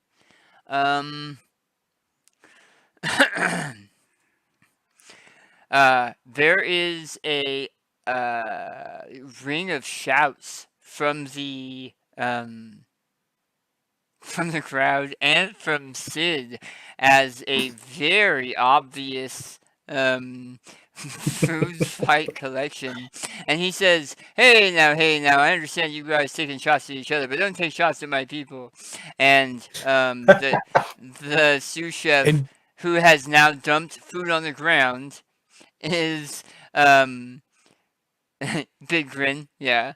It is picking up plates, and he's rubbing his leg, and he looks back at you, new, with a upset, angry look on his face, and walks off. Instead of rushing out of the tent, he walks back behind the tank.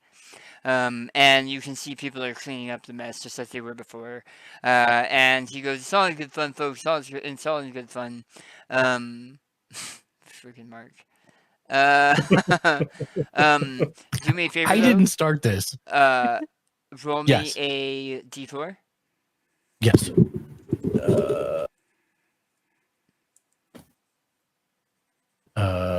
6 would be 3. Yep. Right? Yep. Yeah. Okay. Yeah. Was that it? Are you good? I mean, that's all I can do on my turn. Yeah. So between you and Karuk, the audience to the north, seemingly taking on a similar energy as the one to the south, start chanting Olvida, Olvida, except they're pronouncing it as a goblin would, which is very strange. You don't see you see Sibo, but you don't see any other goblins in the northern stands that would lead, because Prudence was leading the chant. I'm sorry. What did you say the chant meant? It's There's chanting my name, but they're pronouncing it in Goblin. Yeah. So they're hitting all the right letters. Yeah. Okay, so They're pronouncing it with the tilde. hearing them all chant your name and recognizing that you're amongst the people that came here with me, I'm absolutely up, just pumping the fist and getting everybody up, come on, let's go. Yeah, I see you, and I'm like, honored elder, look.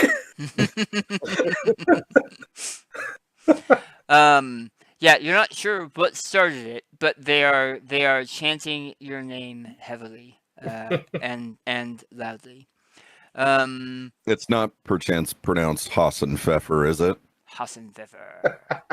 I just want to make sure he's not in trouble. I think No. if you're using the tilde, it's an enye, so it'd be Hassan Pfeffer. No, it's Olvida, but it's Where do you, with He's where more do you like make up these ideas, a Mark? growl. Tyler, it's you. A dark place. So I just saw the dude drop a bunch of stuff, right?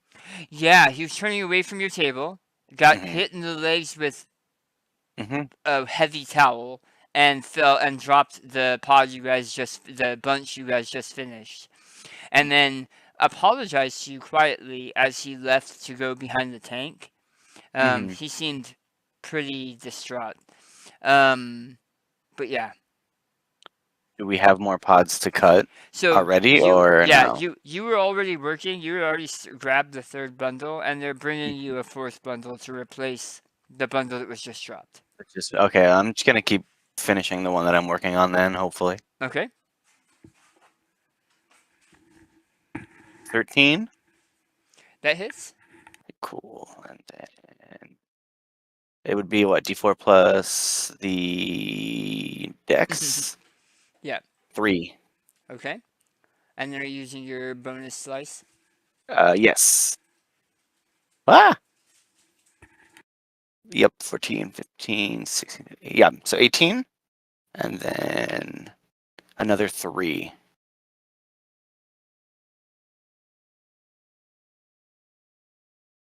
You are very nearly complete with the second bundle already, just from the 2 slices and chops. Okay. Both of you actually. Oh, sorry. You and your table and news table are heavily at work replacing that bundle. And that is you. Prudence.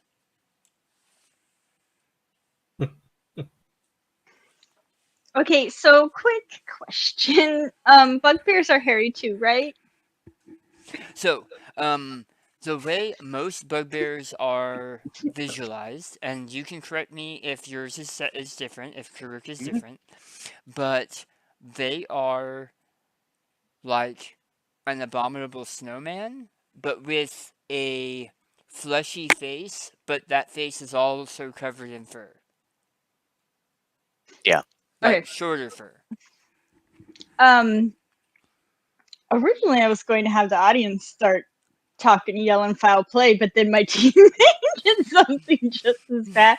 So, I'm gonna be over talking to the judges, and they're all of a sudden whispering about how unfair, how unsanitary potentially it could be to have hair in the food that's gonna be served to everybody, and Where is your hairnet, sir?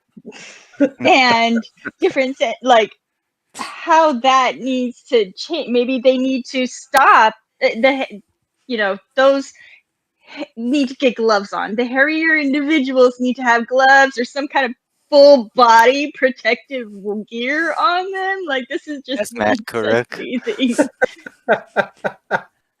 Because Team Goblin is also Team Hair. Apparently, Harry Goblin, Team Harry Goblin. If we used a bunch of hair ties and gave you a bunch of little ponytails all over, would that be enough Oh, to hair just up? bundle it up. Yes. Wolf Gray said the bugbear is a full body hair retention suite. Nice. So who are you telling this to? Wolf Gray, I'm we're not talking to looking for how it's the classified by the Star Trek. judges, and very specifically also talking to the announcer loudly. So the talking about the unsanitary nature of hair being in food is like all over the place. It doesn't take long before Sid Squid immediately starts to, no, everything is clean. We made sure everything was, because he doesn't want anybody, even in the audience, who are also going to be eating the food, to think that. But you notice the judges. Give me a performance check or a deception check, whichever you prefer.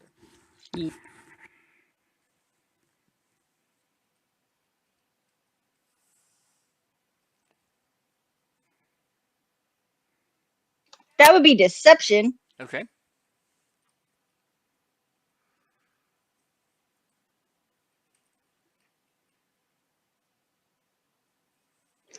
And that would be 23. Okay. And were you trying to accomplish?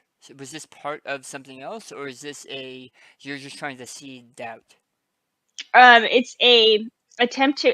Well, the attempt was hopefully that they would have to be either take the time to be covered in some kind of protective gear that looks humiliating, that could be, I don't know, type of mockery, or just something that's going to take their time away from prep.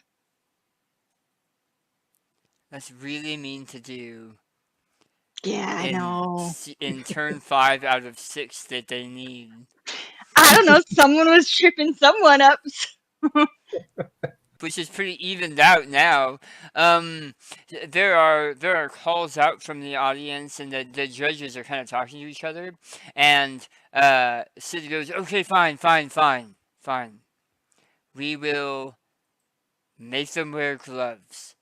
And you see sous chefs scrambling to find 2 pairs of large-sized gloves. Can I somehow find a hairnet to put that won't get pierced? Do Herringon have 5 fingers? Yeah. Okay, so yeah, that don't get pierced by claws. Good luck with that. Okay. Oh, can I put the fishnet as a hairnet? If you find Exactly. some hairnets, was that what you were saying to Justin? No, Yeah. the fishnet. Yes, for the fishnet. prawns, the whole Oh. For the prawn, prawns, it'll the fit over giant Karuk. fishnets. Wow. I am one with the I asked prawn. for consent first. She One in with this the in this brawn. action, she brings over 2 large nets. Go ahead. I Are you ch- gonna ask for consent? Oh, no, we already talked about it. Yeah, we already talked about it. And it's actually I didn't ask you, Tyler. Are you? Okay? I don't. Go for it. I can't cast it twice in one turn though. What? Vicious Mockery. Oh, I didn't know that's what you were doing. I thought you were putting a shrimp net over them, and I thought that's what you were talking about. Okay. Yeah, that's what I'm gonna do. This is way more. I don't have a problem with it because you are viciously mocking them. Yeah, that's exactly what I was doing. It's just I don't know if I can do it twice on No, both of them. You can do one or the other. Yeah. Oh yeah. Oh gosh. Ovita is getting it right now. Ovita, Yeah. So Ovita, as they bring you gloves that you have to Well, wear. Are you casting a spell or are you convincing people? I've convinced people to put the stuff on think you, she but was- when I go to put the she net was- on your head and I think that she was Bunny using ears? the Gotcha. skills. She was using the skills and the action as the vicious mockery. Instead of saying your mom was a goblin and smelled like cabbage, she was. Right. So I was asking I see what because you mean. if I you're see what you casting mean. vicious mockery, That is an then it's a action, save. and we have been fluffing a little bit on this round because, or And if jokingly you're on this round. talking and Yeah, convincing them, that's also an action. It's just That's a now fair I don't point. get. I can't Yeah. save against it. It's just that's what I wanted to see. There are 2 things, and you have been leaning more towards using that time, the time you Yeah. get this round, to convincing people to do so that's the what I'm doing. thing. I'm convincing people and essentially trying Okay. to muck So- up their time. So you are So not much better. you are not Yeah. vicious mockering yet. No, not yet. But they are pulling you aside, Andres, and Tyler. That they are putting large gloves on you, and a hairnet made hastily from what you assume is some kind of fishing net. It smells like fish. It smells like the tank you just fought in. Yes, I'm okay with that. Yeah, absolutely. and you Like see. I look Totally at you sanitary. and in Goblin, I say to you, "Isn't this great? The nameless one's watching right now."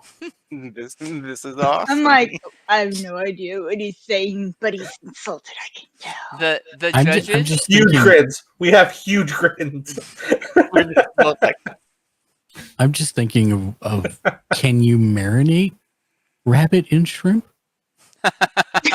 And shrimp juice. The judges. Juice. Now that they see you guys are wearing protective gear, they seem to be happier and they're nodding and saying, "Yeah, that should be better." Even though it's obviously not any better. If they were gonna get hair in their food, it's more likely now just out of spite. That was Naomi. Now we'll move to Ovida, and you're going to have a disadvantage because of time, depending on what I'm you're not. doing. Okay. I'm not doing anything with the food. I'm gonna go to my station to look like I'm gonna do something with my food, but I'm gonna wait till they crack open one of their pods to cast Druidcraft again to have an overwhelmingly rotten smell come out of it, so that way they think it's rotten food. Oh my goodness.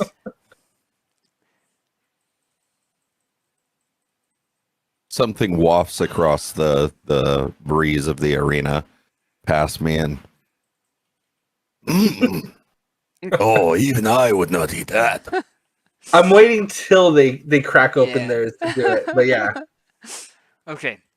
So you're holding, essentially. Or you and Druidcraft for their next bundle, because it's during your turn. To the wok and started cooking it. There are already some of your guys' pods in each of your wok. They're also adding rice and some bean sprouts and some various other ingredients to make these fish cakes more cakey. But you can see that they're still counting up pods, and both of you have only put one bunch. No, 2, right? So you had one in there. You had Yeah. a second one that was being moved, and that's the one that got dropped. You have a Oh, third well, one. then there's no way. You have a third we'll one that you guys finish. have been working on, and it's very close to being done. Ovida has one that was put in. As the second one was being put in, the guy tripped and dropped on the ground. And they have a third one that has been completed. So they actually have 2. Because that I was the thought one we had. Tyler I just thought we were finished. ahead of them. Yeah, Oh. that's what I thought too. You were originally ahead of them. I'm counting. No, but I thought we finished the third one and they off the third one. And so the fourth one was the The replacement. fourth for one the was the built replacement third. for the spilled third one. That's what I remember too. I thought. That sounds correct.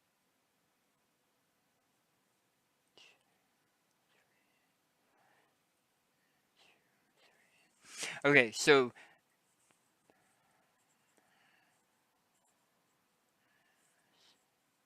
one more time. You got one. So we had 3. Yeah. Oh, sorry. You're 2. going through the action list. Third Got it. one was dumped.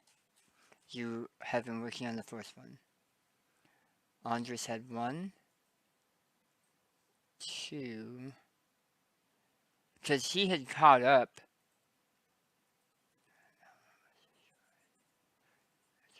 I think I was helping finish 3. Yeah. So Yeah, you okay. had started with 3. So here's how.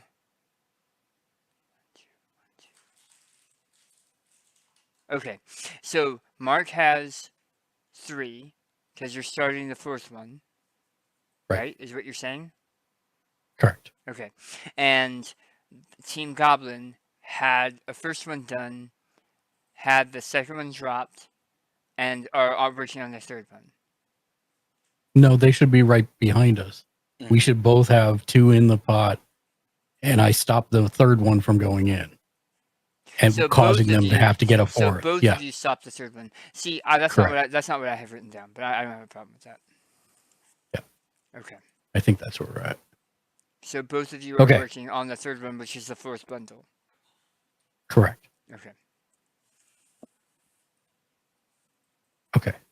So then I will attempt to do that thing.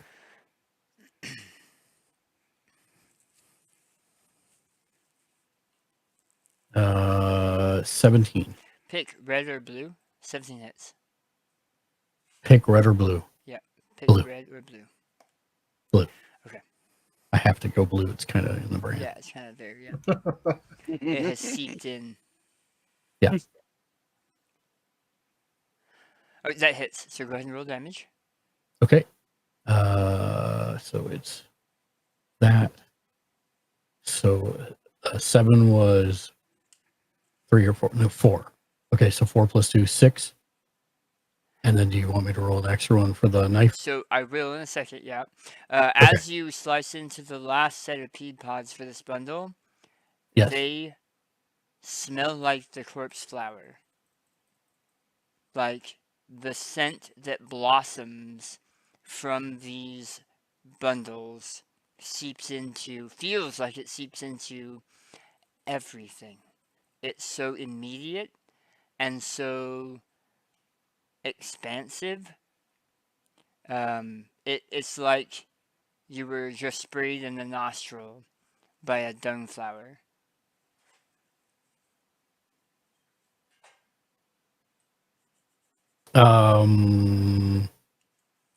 Then I will. For clarification, Yes. using Druidcraft to do that, do you actually rot the beans, or is it like No, this is a spell. Okay, so it's like prestidigitation or the others where you're creating phantom smells or sounds. So I can't. I was checking to make sure I couldn't cause something to rot, because that was originally what I wanted to do. But no, I created an instantaneous harmless sensory effect. Okay. Yeah, so it's horrific, and it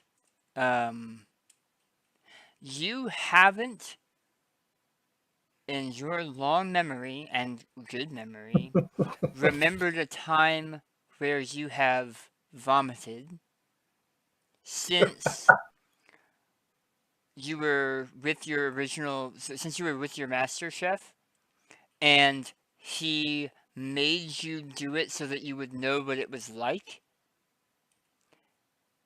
This almost makes you do that again. The unseen servant, though, is chopping away. So go ahead and give me a roll. 3. So the sous chefs who bent to grab this set of pods that you just completed Oh, vomit. moves to the table and immediately backs away, barely containing the spew to end all spews. The audience looks confused, and a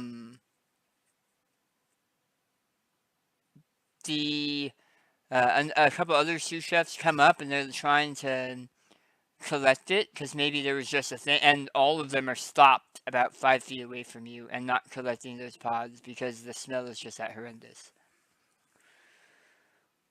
No, it's Harangon. Nice. God damn it. Because it's so horrendous. Right. There you go. Yeah, so that was That's my turn. your turn. Karuk. I mean, I think I'm just gonna keep finishing up or trying to assist in Yep. finishing up the All things last. being equal, it really seems like you're the one doing the work at the table. I'm fine with that. That's perfectly okay.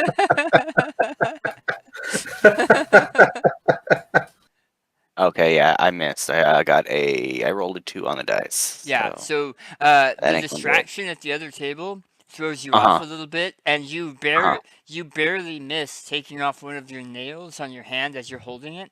These gloves are so thick, you're having a hard time, like... yeah. but go Right. ahead. You want to do the bonus one? I can bonus. Yeah, I'll bonus. Yeah, I rolled an 18, so yeah, that one yeah. hit. You get your bearings, yeah. Oh yeah. 2 + 2, so 4. And you finish the bundle you were working on. And the sous chef turns to grab that bowl. Is it my turn? It is Prudence's turn. Would you say that there's a cubic foot worth of beans in there? At least? Given the size of the walk. Or you need more than The beans that are heading to that the servants are grabbed right now that he just... It's less than a cubic foot, yeah. Are they waiting until their turn in the initiative? Yeah, like, are the servants who are bringing it to the finish are waiting for all the chefs of this team to finish first? No. As the bundles finish, when it hits their initiative, they collect the beans and put them in the wok. Okay. You can hold until that time. That's what I've been doing for the others. Yeah, that's what I'm gonna hold. Okay. Until the time. Okay. That they're walking it to the wok, and then yeah, I have something to do. That you hear in the outside of your guys' perceptions, Sid talking about how this has been a very lively event. There's been a lot more. He never would have guessed you guys were friends, based on some of the actions of your teams. Yeah, okay, so you're gonna hold, and they go right after you. So, you wanted to hold an action until they were picking up. You see them turn, pick up the bull, and start moving it to the wok. All right. So, how many were in his specifically? So each one has a bundle of beans, like soybeans, that they've been removing from their pods, and then they take those beans and they put them into the wok. So it's a bowl that has a whole bunch of like soybeans in it. Yeah, I cast prestidigitation to instantly make it dirty, so it's covered in hair. Covered in hair. Covered. Yes. Almost as hairy as the bugbear. Shank? Sir. Do you have a D20 right there? I could shortly. What can I roll for you, sir? Can you roll? It's a perception check to see if the sous chef notices before dumping it into the wok. Oh, look, here's one right on my desk. Awesome. Because that's You not... said perception? Yeah. Yeah, because I think prestidigitation actually makes something clean or dirty. That one it does. So it might ruin the whole shrimp cake. Is there any way I can be like, oh my gosh? Okay. What'd you roll? Abysmally, sir. I'm sorry. You do what you do. Harry Goblin! Well, yeah, it wasn't. Harry Goblin! it wasn't SIBO specifically. You were rolling for the sous chef that is now carrying a bowl of hairy beans that just tossed them into the large pan, a large wok full of shrimp and rice and vegetables. And bugbear Prudence hair. is panicking because we might have to eat that. I can't do anything about it yet.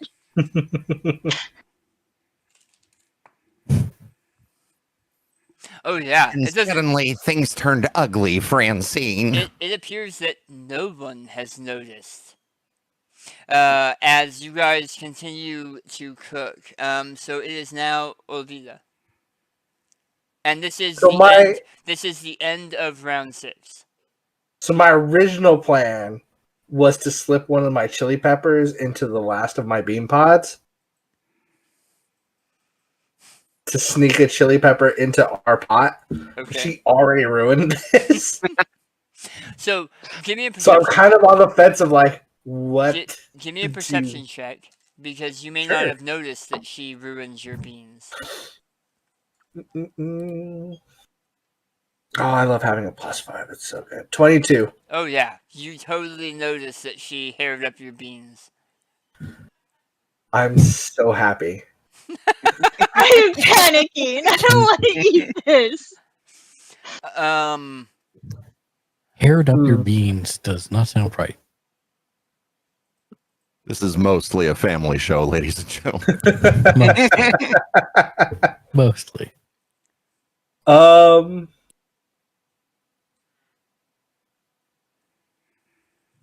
Yeah. You didn't do the hot pepper? Yeah, I'm gonna try and slip a pepper in there anyway. Okay. So give me a sleight of hand. 20 not natural. Huh? 20 not natural. Okay. Mostly I'm having you roll that mostly because it's a very different color. That's all.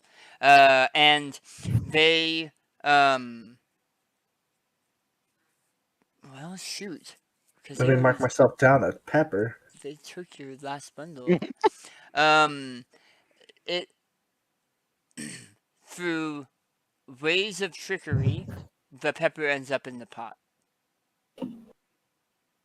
Yeah, I do just like a little flick. Like I flick one in with my knife. Yeah. Through the mysticism of the GM's uncontested and unrivaled power, the peppers ended up in the pot.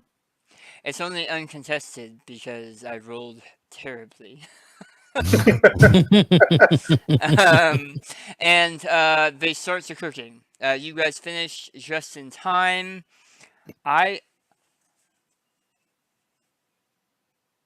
We did put time in there. Sorry. Let me rewind, because you had finished your fourth bundle, your third bundle.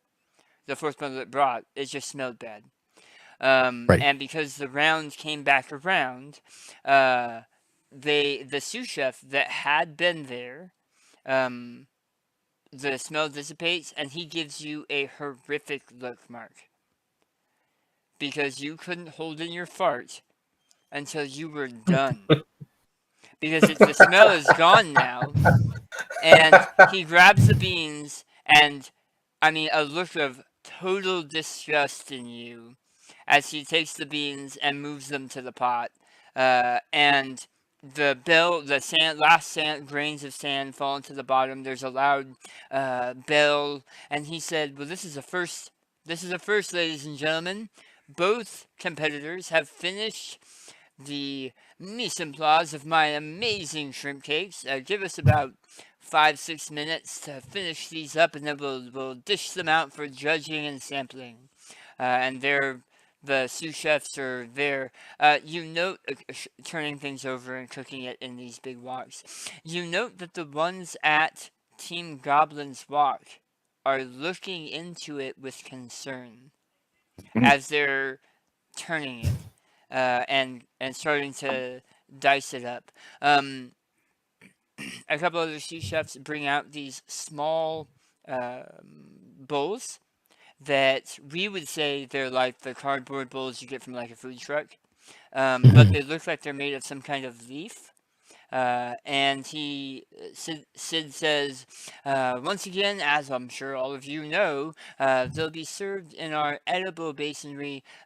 Please feel free to eat it when you're done. And they bring over these large stacks and start serving up these shrimp cakes. They're about the size of a human hand. The serving is a fairly large serving, but it's a fairly large wok, and so the sous chefs start handing them out. The ones in the top wok to the people in the top stands, the ones in the bottom wok to the people in the bottom stands, and then you see that the 4 judges that are sitting kind of off to the side over here each get both, and people start to eat, and there's a fairly immediate visceral reaction from the people in the top box. I'm relieved because I thought for a second I was gonna have to use one of those. Spicy. You know, I'm just throwing this out there. If you could press to digitate them now. She would have to do it one at a time. Oh, And they are all ready. It's a Yeah. cubic. Full of hair. It's a cubic foot. right. But if you could do that to make them that way, you could make them. You could unmake them that way if you wanted to. She would have had to do it while they were still Before together. Yeah. Yeah, and now that I realize Yeah. I'm remembering it's the 2 pots, this gives us advantage. We're good. So there are a handful, and probably only a handful, in the northern box that are eating it and loving it because of the extra heat, specifically. Some people are picking things out of their teeth and out of their mouths and looking at it, but it doesn't seem like they've put 2 and 2 together until they remembered that it's team hair. And then you have some people getting up and leaving in a hurry. The judges, they are whispering to each other, and then they whisper to Sid, and they are they're talking to themselves. The people in the bottom box seem to enjoy it perfectly fine, and that it is what they expected. People in the top box do not look super excited and happy. The judges, when they talk to Sid, give me a perception check for those trying to listen to the whispers. It is across the room.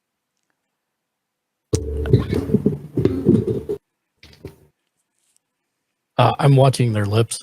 Okay. Oh yeah. Good point. So it's still a perception check, but yeah.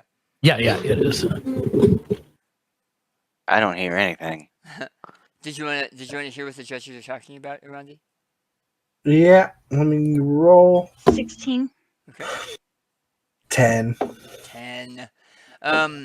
So Mark and Prudence, through your ways of picking up on it, Prudence, you hear it, Mark, you read it from their lips.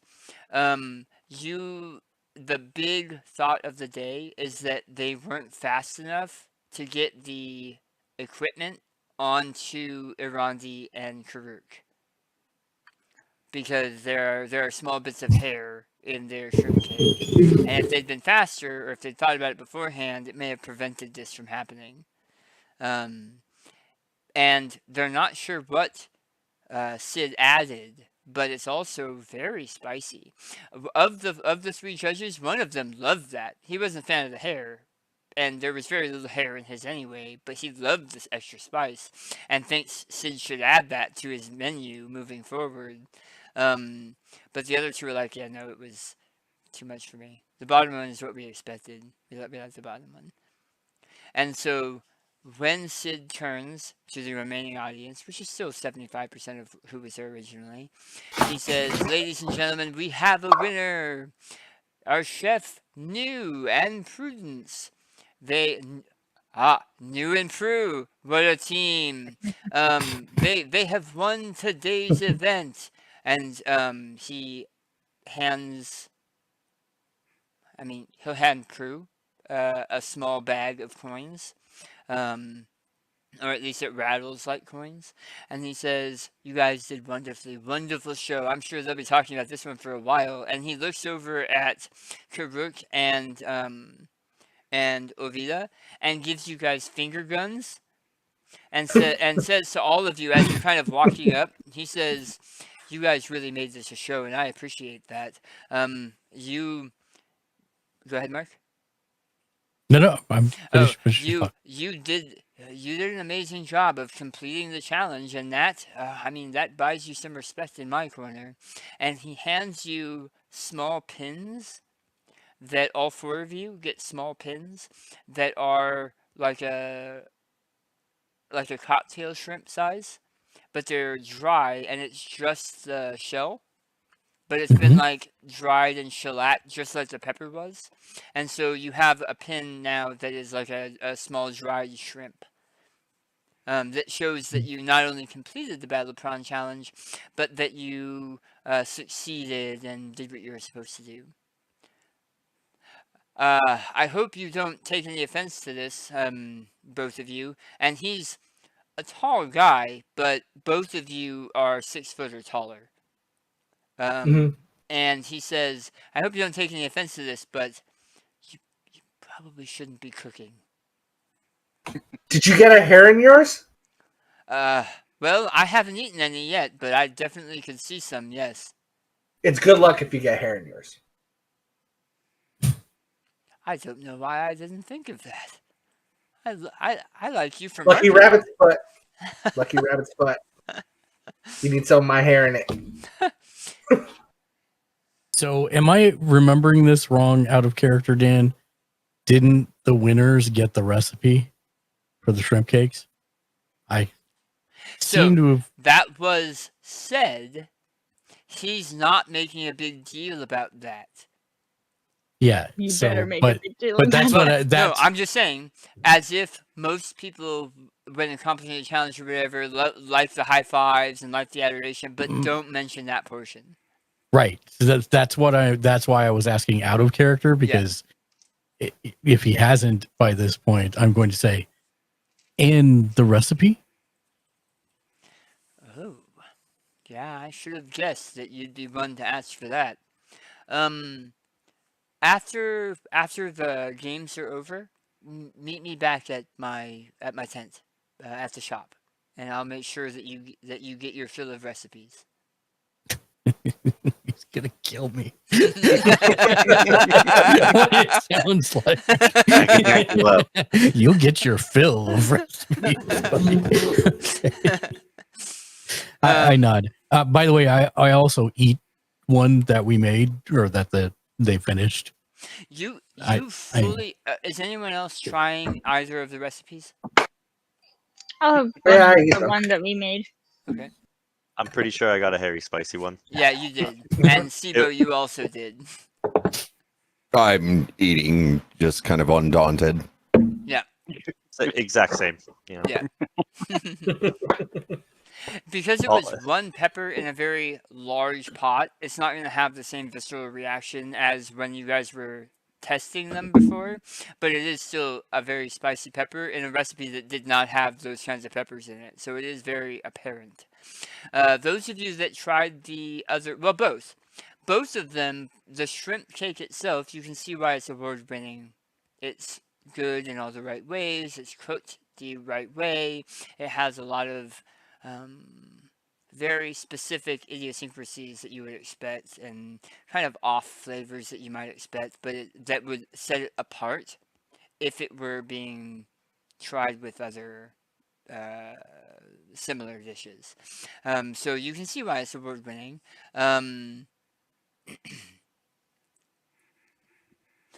Mark, when you try it, specifically because you have a palate for it, it's a little bit more greasy than you would do. It's a little bit, the tastes are a little bit off-putting. That might be the giant prawn that they use versus normal prawns. Like there are some things you can pick out in the flavor profiles, but there is nothing about this shrimp cake. It is a good shrimp cake, but there's nothing about the shrimp cake that to you stands above and beyond. Okay. I'll still want the recipe anyways. yeah. Just to, yeah. Yep. So Uh, I'm gonna go congratulate them for winning, and when I go up to Prudence, I shake your hand, and I'm like, so underhanded. I loved it, and the nameless one really loves that kind of really skullduggery type thing. Keep it up, and I bless you with the trickster's blessing, so you have advantage on stealth checks for the next hour. And then I'm gonna go over to New, and be like, that was really well done.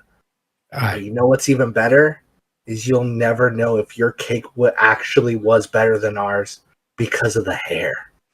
And I blessed you with the trickster's blessing. I actually give you I hold up my hand for you to hit,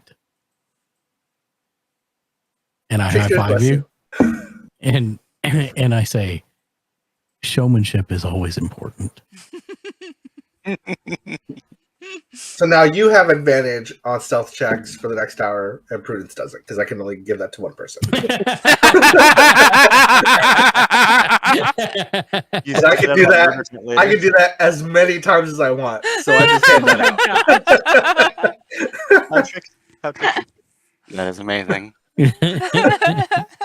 Also, I will go find the sous chef that I hit after I retrieve my sharpening stone from the towel that was on the ground, and I'll go. I will hold on. I need to double check how much I have.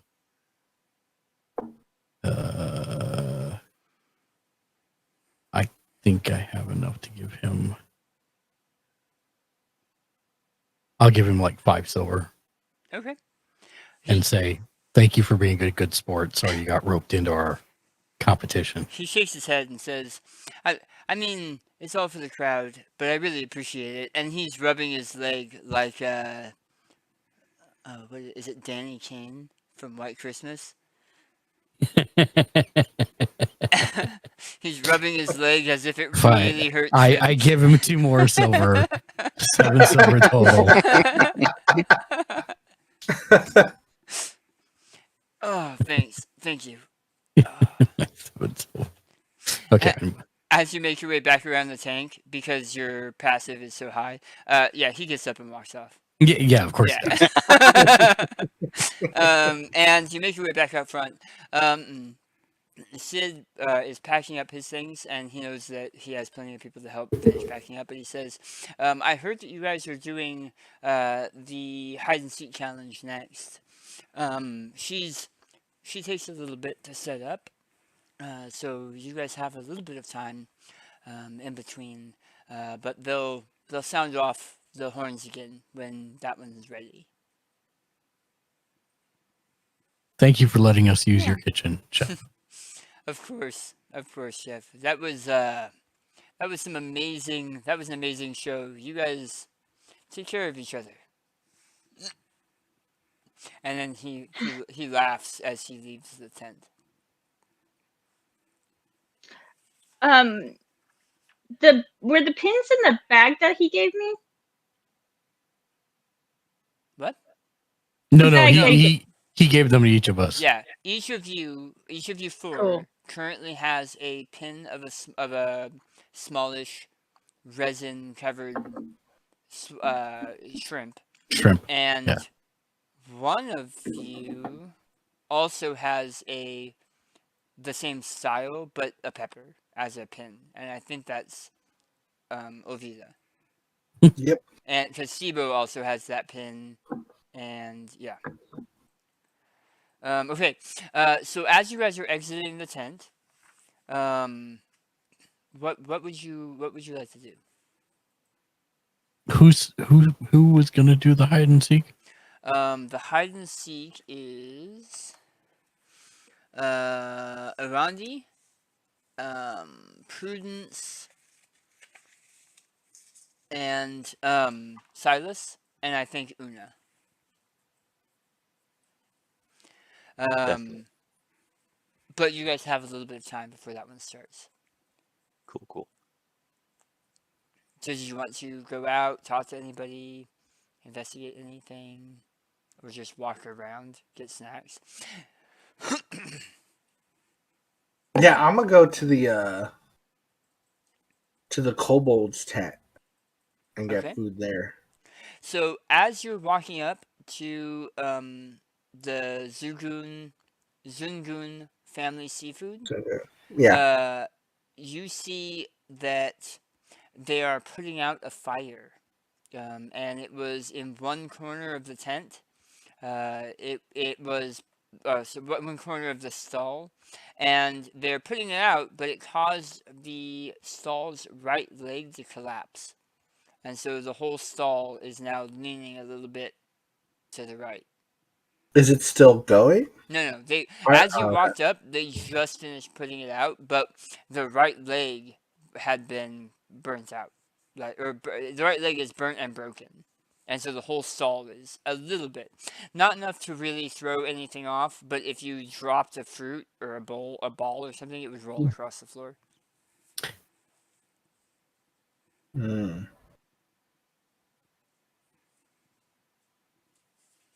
What happened here? What do you think happened? And that's Kusa Zungun, the matronly, kind of larger kobold matriarch that has a golden tooth and wears bright colors.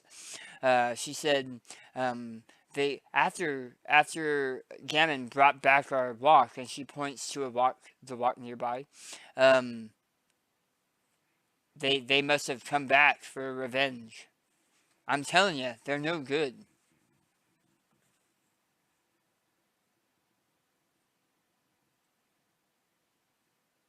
Who else is there? Did anyone else come with me? Yeah, that's a good question. I actually stayed behind to talk to Sid, but I can do Oh, that later. Sid left before you guys did. Yeah, I was gonna follow after him. Oh, okay. So, I figured I was kind of gossiping with some of the other with the audience members Okay. about kind of what this whole show is about and how long the feud has been going on, that sort of thing. Okay. Cool. I'm Yeah, not keen on food, One but more I'd time? be probably. Oh, sorry, go ahead. No. I'm. Go ahead. Oh, me. Okay. I'm not keen on food, so I'm not going into the eat. But if there's any way I can see or scope out anything about the hide and seek area, I want to see if I can get a heads up. Okay. Siba? I did not, sir. I'm still making my way out of the arena. Okay. I'm gonna pair you up with Mark, Okay. who just left the arena heading after Sid. yeah, Okay. because my goal is to actually ask him, see if I can get more information about these two mooring families. Perfect. Karuk. I'd go with Arandi or Okay. Olvida. Sweet. So I'm actually gonna start with Silas in the middle because the rest of you have like investigation stuff to roll. So if I could get a stealth check from you, Mhm. Silas, as you're kind of being sneaky. Yep. Oh, I'm not very sneaky. An 8 total. Zent, zent, zent, zent, zent. Flanking loudly on the stone floor. Beep, boop, boop, beep. What kind of ranger am I? It is a sizable tent. Power. As you kind of get close and peek in between two of the layers of cloth, you can see that there is it's mostly empty. You see a wizened gnome at work amid tangles of colorful yarn. She is knitting, but she's knitting with her hands, and 4 other sets of needles are also knitting around her. And they seem to be knitting cylinders. So whether it ends up being a sock or a really long hat, I don't know, but she's doing cylinders. Sorry, give me a perception check. That's what you see because it's in the center of the room and it's really obvious. Oh yeah, I'm not gonna see anything. I got a 1. So That by itself kind of throws you off. It's also in the dark. So you're seeing her from like the reflections of a really small candle sitting in front of her.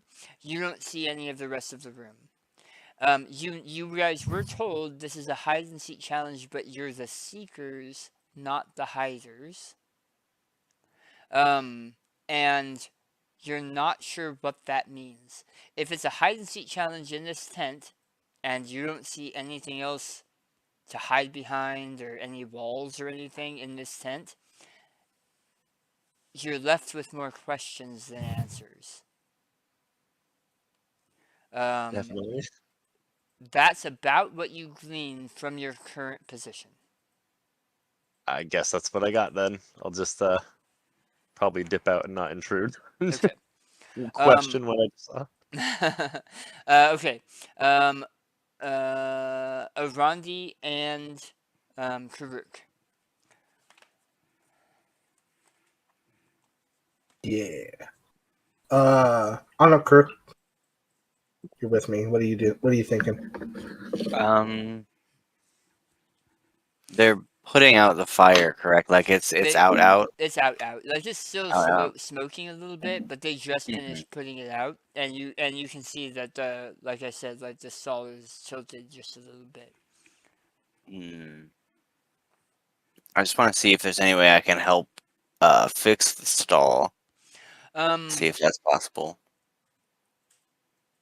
I mean, if you even found a fairly sizable rock, if you guys could get everybody out of it and try to lift it, put something under there, you might be able to balance it back out.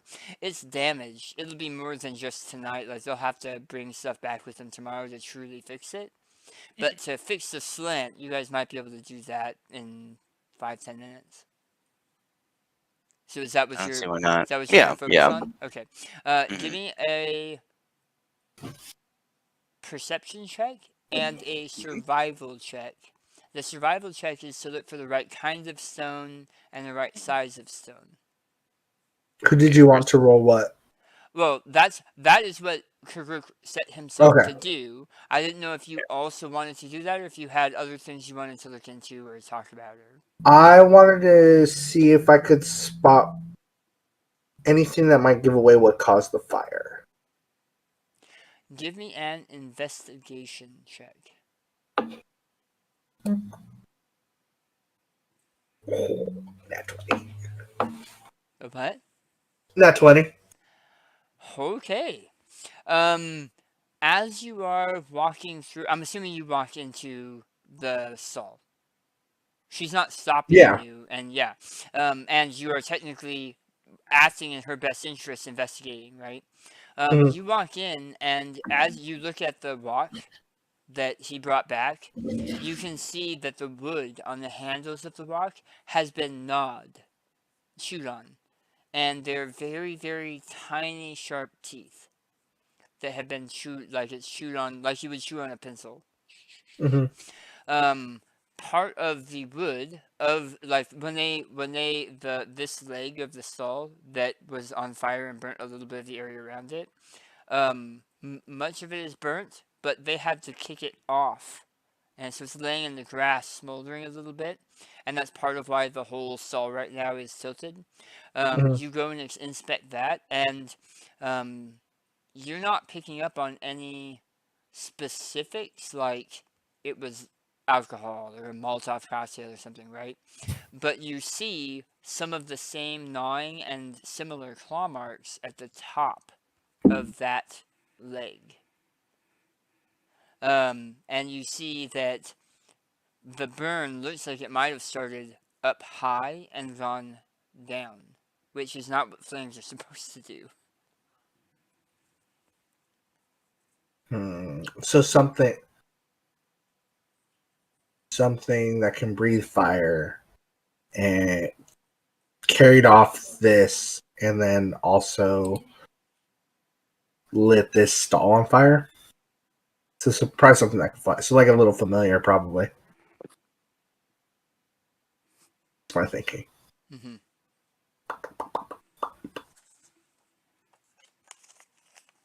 So that's what you find with your nat 20, for goodness sakes. Cool. Okay. What did you get for your I need rolls? better brains than mine. What did you get for your rolls, Kirk? For perception, it was a 7. And then what was the other one? Survival? Survival, yep. That was an 18. It takes you a while. You're walking through a large portion of this night market before you find literally the perfect stone. It's the right shape, it's the right height, it's the right strength, so it's not going to come apart when they put weight on it. It almost even looks like the type of near pyramidal stone that you would put under a foundation for a deck. Like, it's the perfect stone, but it does take you a while to find it. And you start making your way back to fix it. Oh shit! Silas is a ranger, right? Yes. But you don't know where he is. Right. I'm gonna take off looking for him, so I drop to all fours and I start running. Okay. All right. Mark and New and Sibo. Yes. You follow after Sid Squid, and it takes you a little bit because he kind of disappeared, but you see him sampling some kind of rice wine, or like a thin, floury wine at a stall, and you catch up to him, and he's laughing with the proprietor. I will order the same rice wine that he's having, Okay. and then also order another one for him. Okay. And we'll sit nearby, but not So, Sibo Eh. is right there with you.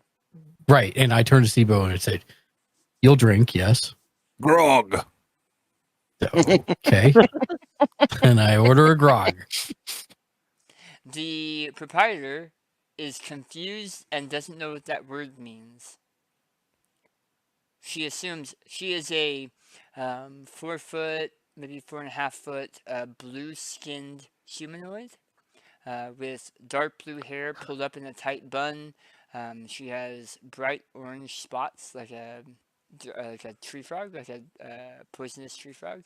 Mhm. And she assumes Grog is either his name or in something in a language she doesn't understand. I'll Ale. take a pint of ale, please. Oh, we have plenty of that, absolutely. And she brings out a heavy-looking mug. Yours, Mark, and Sid's additional drink were in glass stemware. Mhm. This is in a heavy-looking mug, and she lowers it to you over the relatively tall banister. And she says, it'll be a silver each for the drinks, and 2 coppers for the ale. I will. And she, Actually, please give one to whoever he's talking to as well. oh, she was talking to him. He was talking to her. Yeah. Oh, he was talking to her. I Yeah. see. Okay. Yeah, so, okay, then I pay. Yeah, and she What is smiles one? and says, "Thank you, enjoy." And when you're done, please. And she points to a section. You can see there's like a tray with dirty stemware. Perfect. And you move off to the side. You see there's a little area that's been set up with tables, and as you guys walk up, a couple other people have just vacated. And so he's not talking to anyone now. No, you bought him. Oh, I misunderstood. I had thought you had said, "Hey, let's talk," and he walked away. So when you walked up and she turned to buy your drinks, he was just standing there. Oh, so he wasn't talking to. He was talking to her, but when she walked But- up, she's the seller. She's so the right. she Okay, she right. So bartended with you. he's not talking to anyone now. No, he is drinking. Okay. He's sipping at his drink and chuckling over you and your group. So has she brought the drink to him yet? The second one, yeah. She sets it down in front of him, and he looks at her, and she points at you. And I toast. You peoples. And he'll take And back the half one that he had and What set does it on he the mean tray. by you peoples? It means we amuse him or scare him. One of the two. Likely. Probably a little of both. I'll make it, just a short gesture for him to join us. He'll walk over and say, "I can't give you the recipe yet." Yeah, that's fine. I actually was hoping to pick your brain on another matter that we seem to have stumbled upon, which is we ran into a dispute earlier this evening between two vendors here. And it seems like there's some foul play afoot. Which vendors? Oh. He says it first with the "that's right," Yeah. and then the "oh yeah." Yeah, Zungun and Tianmo, they recently they've really been at each other's throats. And I am still collecting evidence, but I have a theory that it's neither of them. Interesting. But the question becomes, who would stand to gain from them being at each other's throats? Well, there are very few vendors that like to see Zungun and Tianmo families fighting.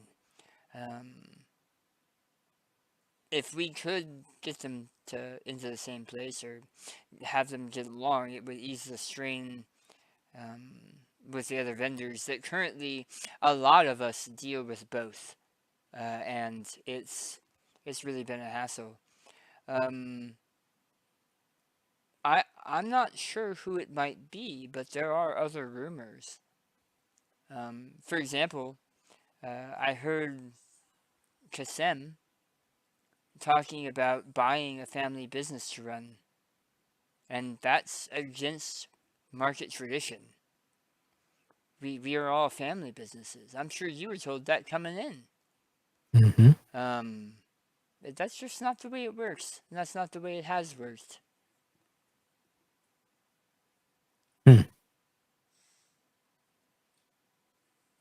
You said rumors plural. Oh, yes. You see, back when I was, exploring myself years and years and years ago, there was a ghost ship. And it brought these interesting reptiles from a far-off coast. And I'll tell you, what I heard next was very confusing and strange. The people that brought them ate them. They brought them as a food source. And they could make them breed and populate very, very quickly. And so it was almost a renewable food source. But I'll be damned if I never found out what they fed them. They've got to eat, right? These lizards. And about 5 or 6 minutes into the story, you realize the story has nothing to do with anything you've been talking about. It didn't need 5 minutes. I knew Yeah. like 30 seconds into it. I say,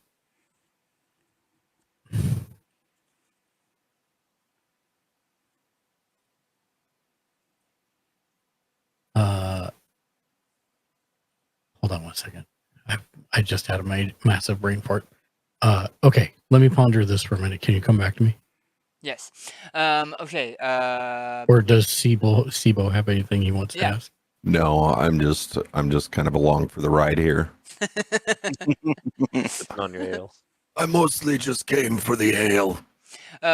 Speaking of, as you get close to hitting the bottom of that tankard, she is standing next to you and pours you a second one, and then walks back and disappears back into the.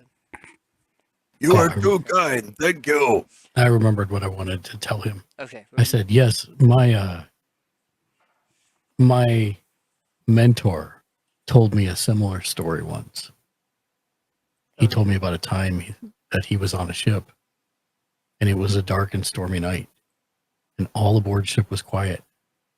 The captain turned to me, and he said, it was a dark and stormy night. And all aboard ship was quiet. The captain turned to me. He said, it was a dark and stormy night. And all aboard ship was quiet. How many times do you do this loop? Like 20. He seems to be hanging on every word, and then after the 5th or 6th time, he's just curious to see how long it goes, and you can see the smile on his face getting wider and wider and wider, and then eventually he says, no, stop. I understand. Sometimes I slip into talks of the old days. I miss it. I miss being on a ship, being at sea. But Well, then why don't you go back? I've There's a got- great big world out there. I've got this business now, and he pulls up his pants leg, and you can see that his leg, the flesh of his leg, ends about 6 inches above where his knee would be, and he has a very finely crafted, like brass and wood carved prosthetic leg that moves as a leg would. He says, but this does not do well over water. It grounds out. I don't know if I could go back to wearing the peg, but I love this life. It's a good life. Now, come see me after the I games. can't- I will. And I can't promise anything, but I do know someone who might be able to take a look at that and make some suggestions. Well, I mean, I'm more than happy to upgrade. I will see you after the game. Yes, please. I'll make sure you get your fill. And as he says it gravelly and rough, and his brow is straight across, like he means he's threatening it. And then he laughs and punches you in the shoulder, probably a little bit too hard, but it's still a friendly way. And then pushes himself up and waves to the bartender, and then walks back off. You do note that he's walking towards where you saw the Zungun family stall, so you know Mhm. that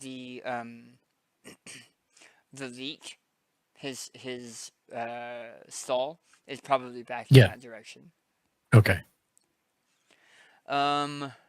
It was Naomi next. Naomi, you were talking to some of the other Audience members. audience members who are also some of the vendors. Yeah.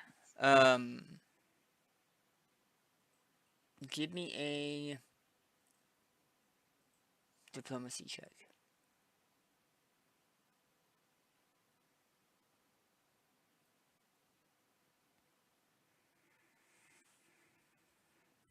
What's diplomacy enter? Or persuasion. Persuasion's fine. Okay.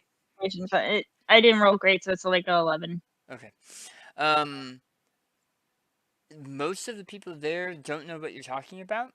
A couple have said that there have been disturbances at Tianmo and Zungun businesses, and they've caused quite some commotion, but very few of them have specifics. And then you note that one of them, an older man with a lot of wrinkles and a white halo of hair that seems to like flow with the breeze on top of his head, and skin the color of a healthy nut, says, he doesn't say anything, but he looks sideways like this, and then starts trying to sneak off while you're talking to the other vendors. I'm gonna follow that one. He's slow. He walks carefully, but he's still trying to be sneaky, and he moves from tent to tent, looking back over his shoulder every once in a while and seeing you. And when he sees you, he goes, huh, and then tries to move faster around the tents. Do I still have my unseen servant? No, that dissipated a while ago. Yeah. Okay. Oh, I'm gonna try and be like, I'm gonna try to corner and be like, what are you up to? Roll me a stealth check. And are you trying to intimidate him? That's what it sounded like. The way you said Yes, that sounds like that. And stealth? Okay, hold on.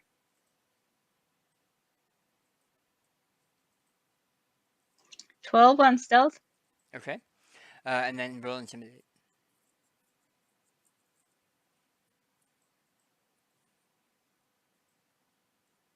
18 on intimidate. You come around the corner and you shock him, and you're afraid for a second he's going to fall down and have a heart attack. But he balances himself against part of the tent and says, leave me alone, you ghastly spirit. Spirit? You look Whoa. just Oh, the horns. you I'm look not a just spirit. like I'm real. you look just like my late wife.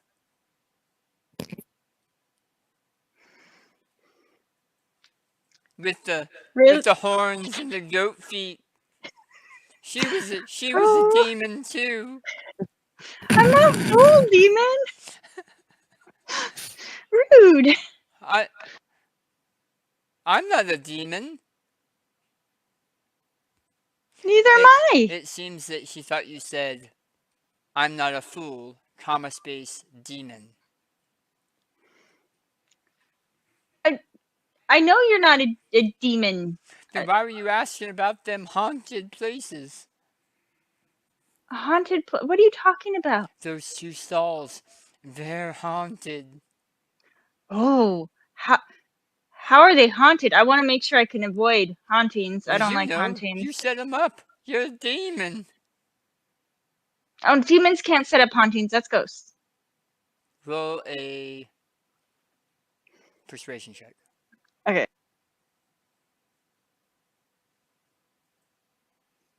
12.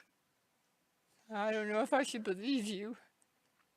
But You can last time I trust was walking by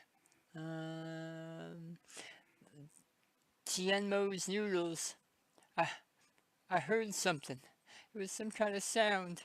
It wasn't a normal sound. And then when I was walking by Zungun's shop, I tripped over something. There was something there, but I couldn't see it, and I tripped over it. It Okay. was a ghost. Then Oh ghosts God, are it could be a sneaky. demon. A demon! And he runs from you as fast as an old man who can't really walk can run. You see, he trips twice on the way to get away from you. Yeah, he's crazy. I'm gonna go find my rest of my group. Okay.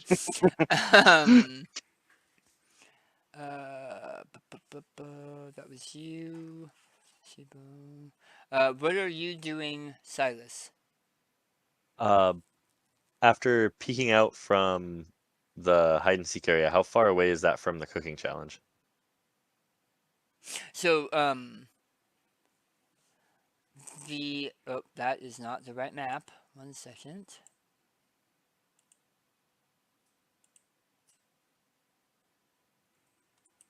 Did I not grab that map?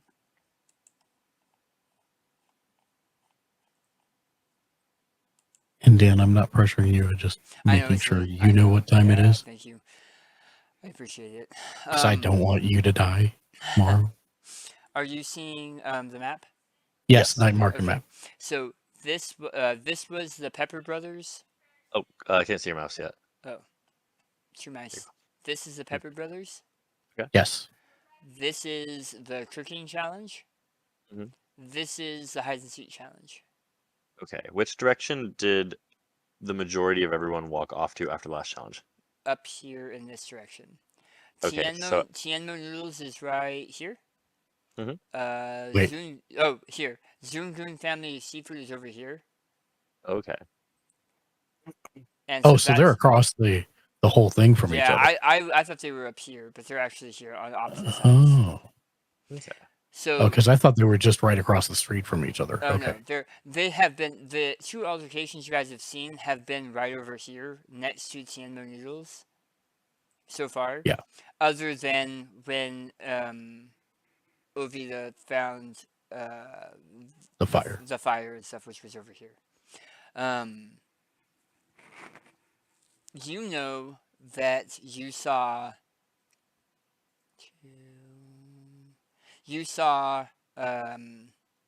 Ovida and Karuk head towards Zungun Family Seafood. You saw Mark and New and Sibo head the opposite direction because they were following Sid.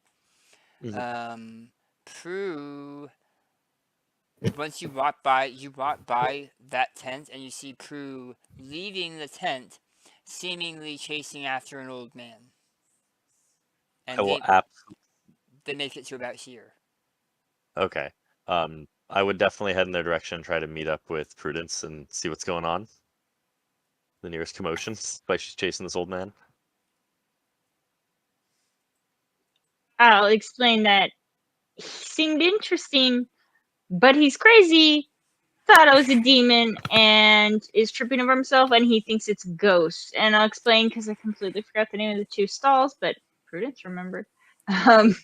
Which two stalls he believed were haunted. So there might be something fishy because he heard noises and said he tripped over something, but he literally just tripped over his foot. So I don't know how much to trust, but it might be worth checking into.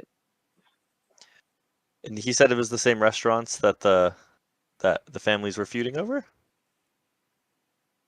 Yes. Yeah. Yeah. Yes. Okay.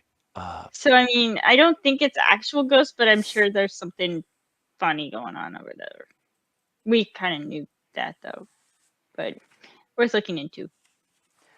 Definitely. It sounds like did the rest of our party head out to one of those restaurants, or do you know where everyone else is at? I kind of lost track. Yeah, they kind of went all over the place. We probably should find them. Yeah, I mean, You do know that you saw at least the Herringon and Bugbear, Team Harry Goblin, head towards Zungun Family Seafood, which is to the west. All right, so maybe yeah, we should check them out. Yeah, we haven't yeah, seen let's their check their their stuff out. We don't want them, getting hair in their food. So about halfway, nice.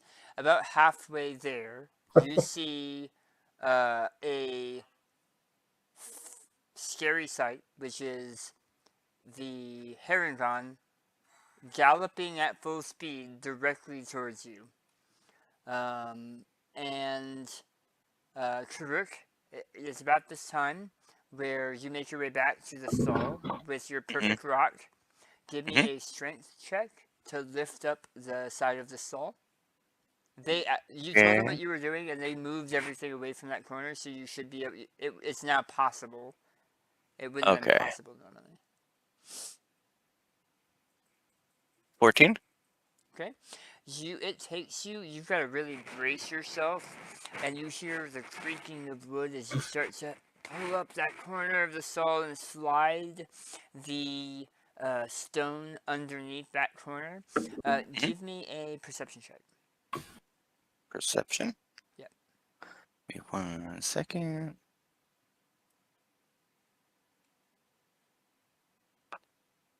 Oh gosh, 4.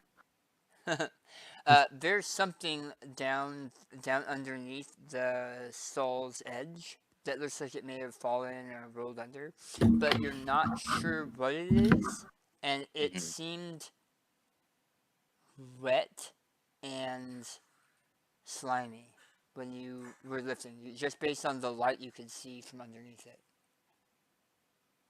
Is there any way I can reach it? Sure.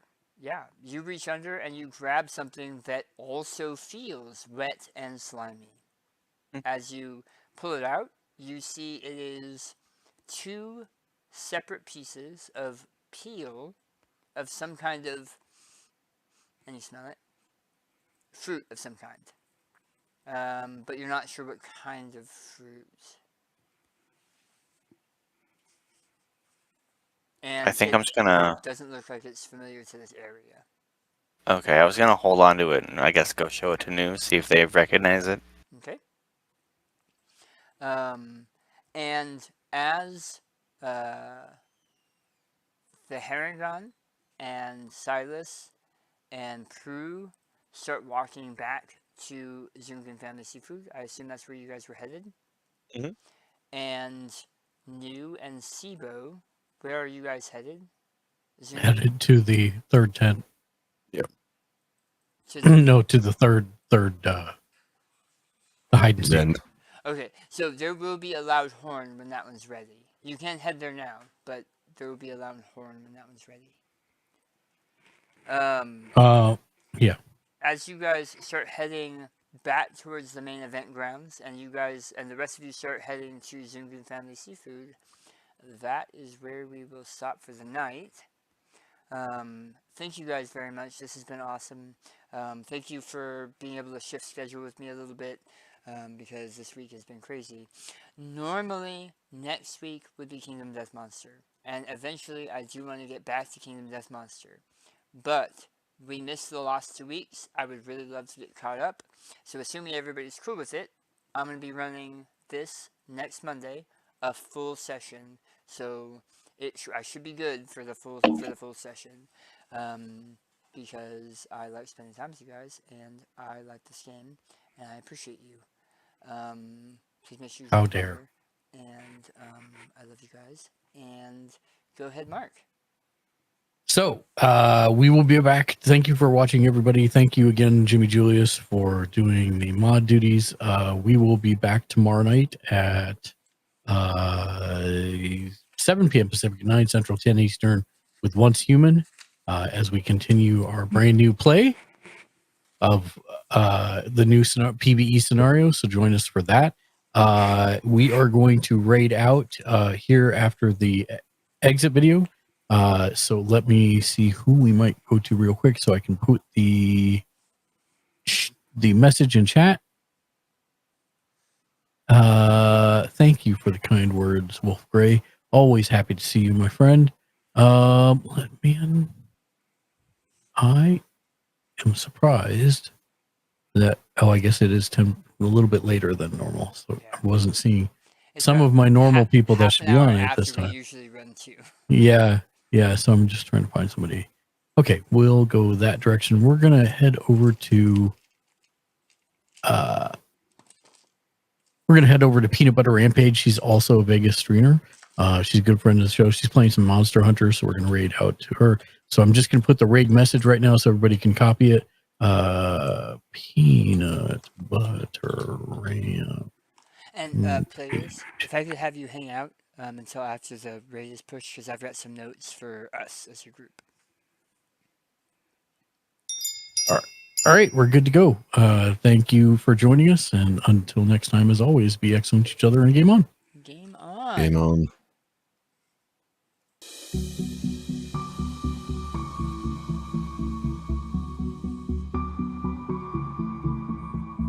Is this the after credits where we tell more dad jokes? Yeah. It can be. Jeez. I wondered because in 6 rounds of you guys chopping up beans and I was like, "There's no way we're gonna make this if there's any I've disruption." Really wondered if there were gonna be any disruptions. You guys really threw in the wrench. I appreciate you. Chaos factor. I worship a trickster god, and kitchens, especially run like this, are very organized. Which is definitely the antithesis of everything I worship.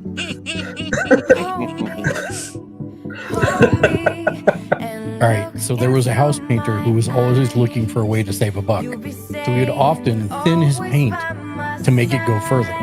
One day, a local church decided to do a big restoration, and this painter put in a bid. He got the job because his price was so competitive. Okay, thank you,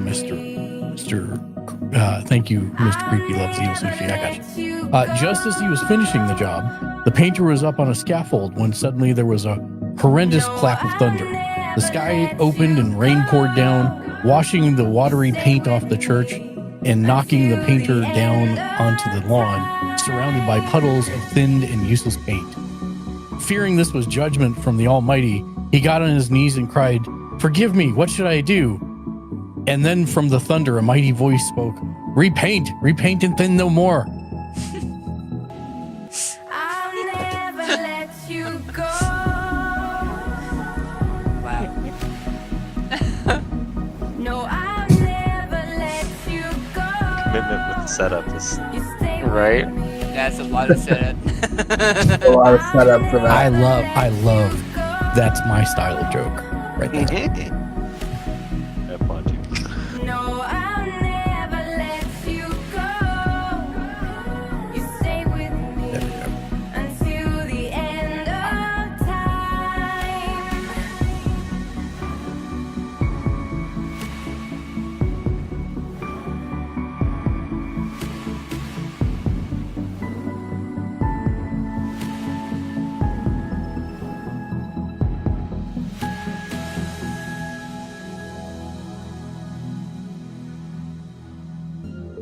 You're watching HMN.